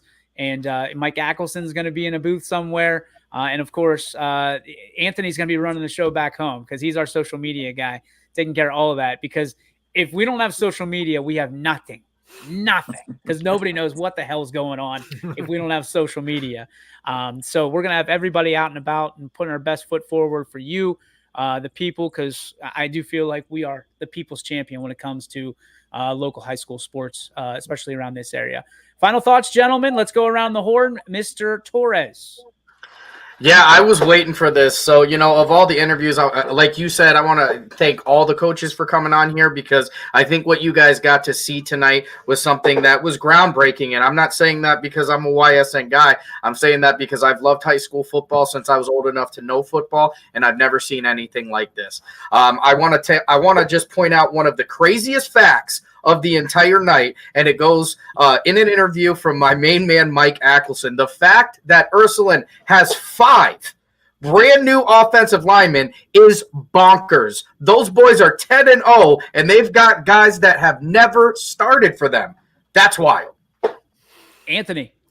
My final thoughts is it's playoff time. This is when we separate the good from the great. You work your whole 10 weeks to this point. Week 11 is here, and there's no better time in high school football, because this is when we see the teams that can either take that next step and use everything they've learned in the last 10 weeks to culminate something that they'll never, ever forget. The YSN version of Adam Schefter. It's seriously, it's great to see the passion these coaches have when you break them down one-on-one. They spend a lot of time with these kids, from passing leagues in the summertime to all the way through 2 days to now at the end of October, that they are still passionate about this journey. They can't wait to get it started, and neither can we. Magnificent Mike. The anticipation, the one thing that you got from every coach is how they're anticipating week 11. The goal was met. They made the playoffs. Now it's the second season. How can they get it done? And I love 5 different coaches said that the team had to be right with themselves. And that I appreciate, because that immediately told me they're focused in on the job that they've got to get done in order to reach their ultimate goal, which is walking off the field as a state champion. One last thing I want to say before we get going. Again, thanks everybody for watching. Mike Swinehart has done so much for us behind the scenes all season long. Some of these stats, our power rankings, Quinn Pushkar as well for being able to put out the graphics that we do throughout throughout the season for these power rankings. It's been incredible. You talk about great teams that have had great seasons. Guys, this has been the greatest season we've ever had. Anthony Hartwig has been the content director and social media director for years. This has been the greatest season of content we've ever had. 876 pieces of content from August 1st until the 20th, I believe, of October, which is it's about 10% of our entire content that we've had on ysnlive.com. We're busting ours to kick theirs, and I think we're doing a good job of it. It's all because of the great team that we have here. Guys, no matter who wins a state title this year, we win the world title for being the most local, live, and loyal network here in to me, the country, bringing these great fans of Northeast Ohio, something that nobody else has here in this great country we call the U.S. of God blessed A. Gentlemen, thank you so much for your time tonight. Can't thank you enough. For Sam Torres, Anthony Hartwig, my good friends Mike Ackelson and Chris Sigler, my name is DJ Yoakley. That is going to do it for us. We bid you adieu, and we will see you around the grapevine here on your sports network for this great week of sports here on ysnlive.com. Good night, everybody. YSN thanks you for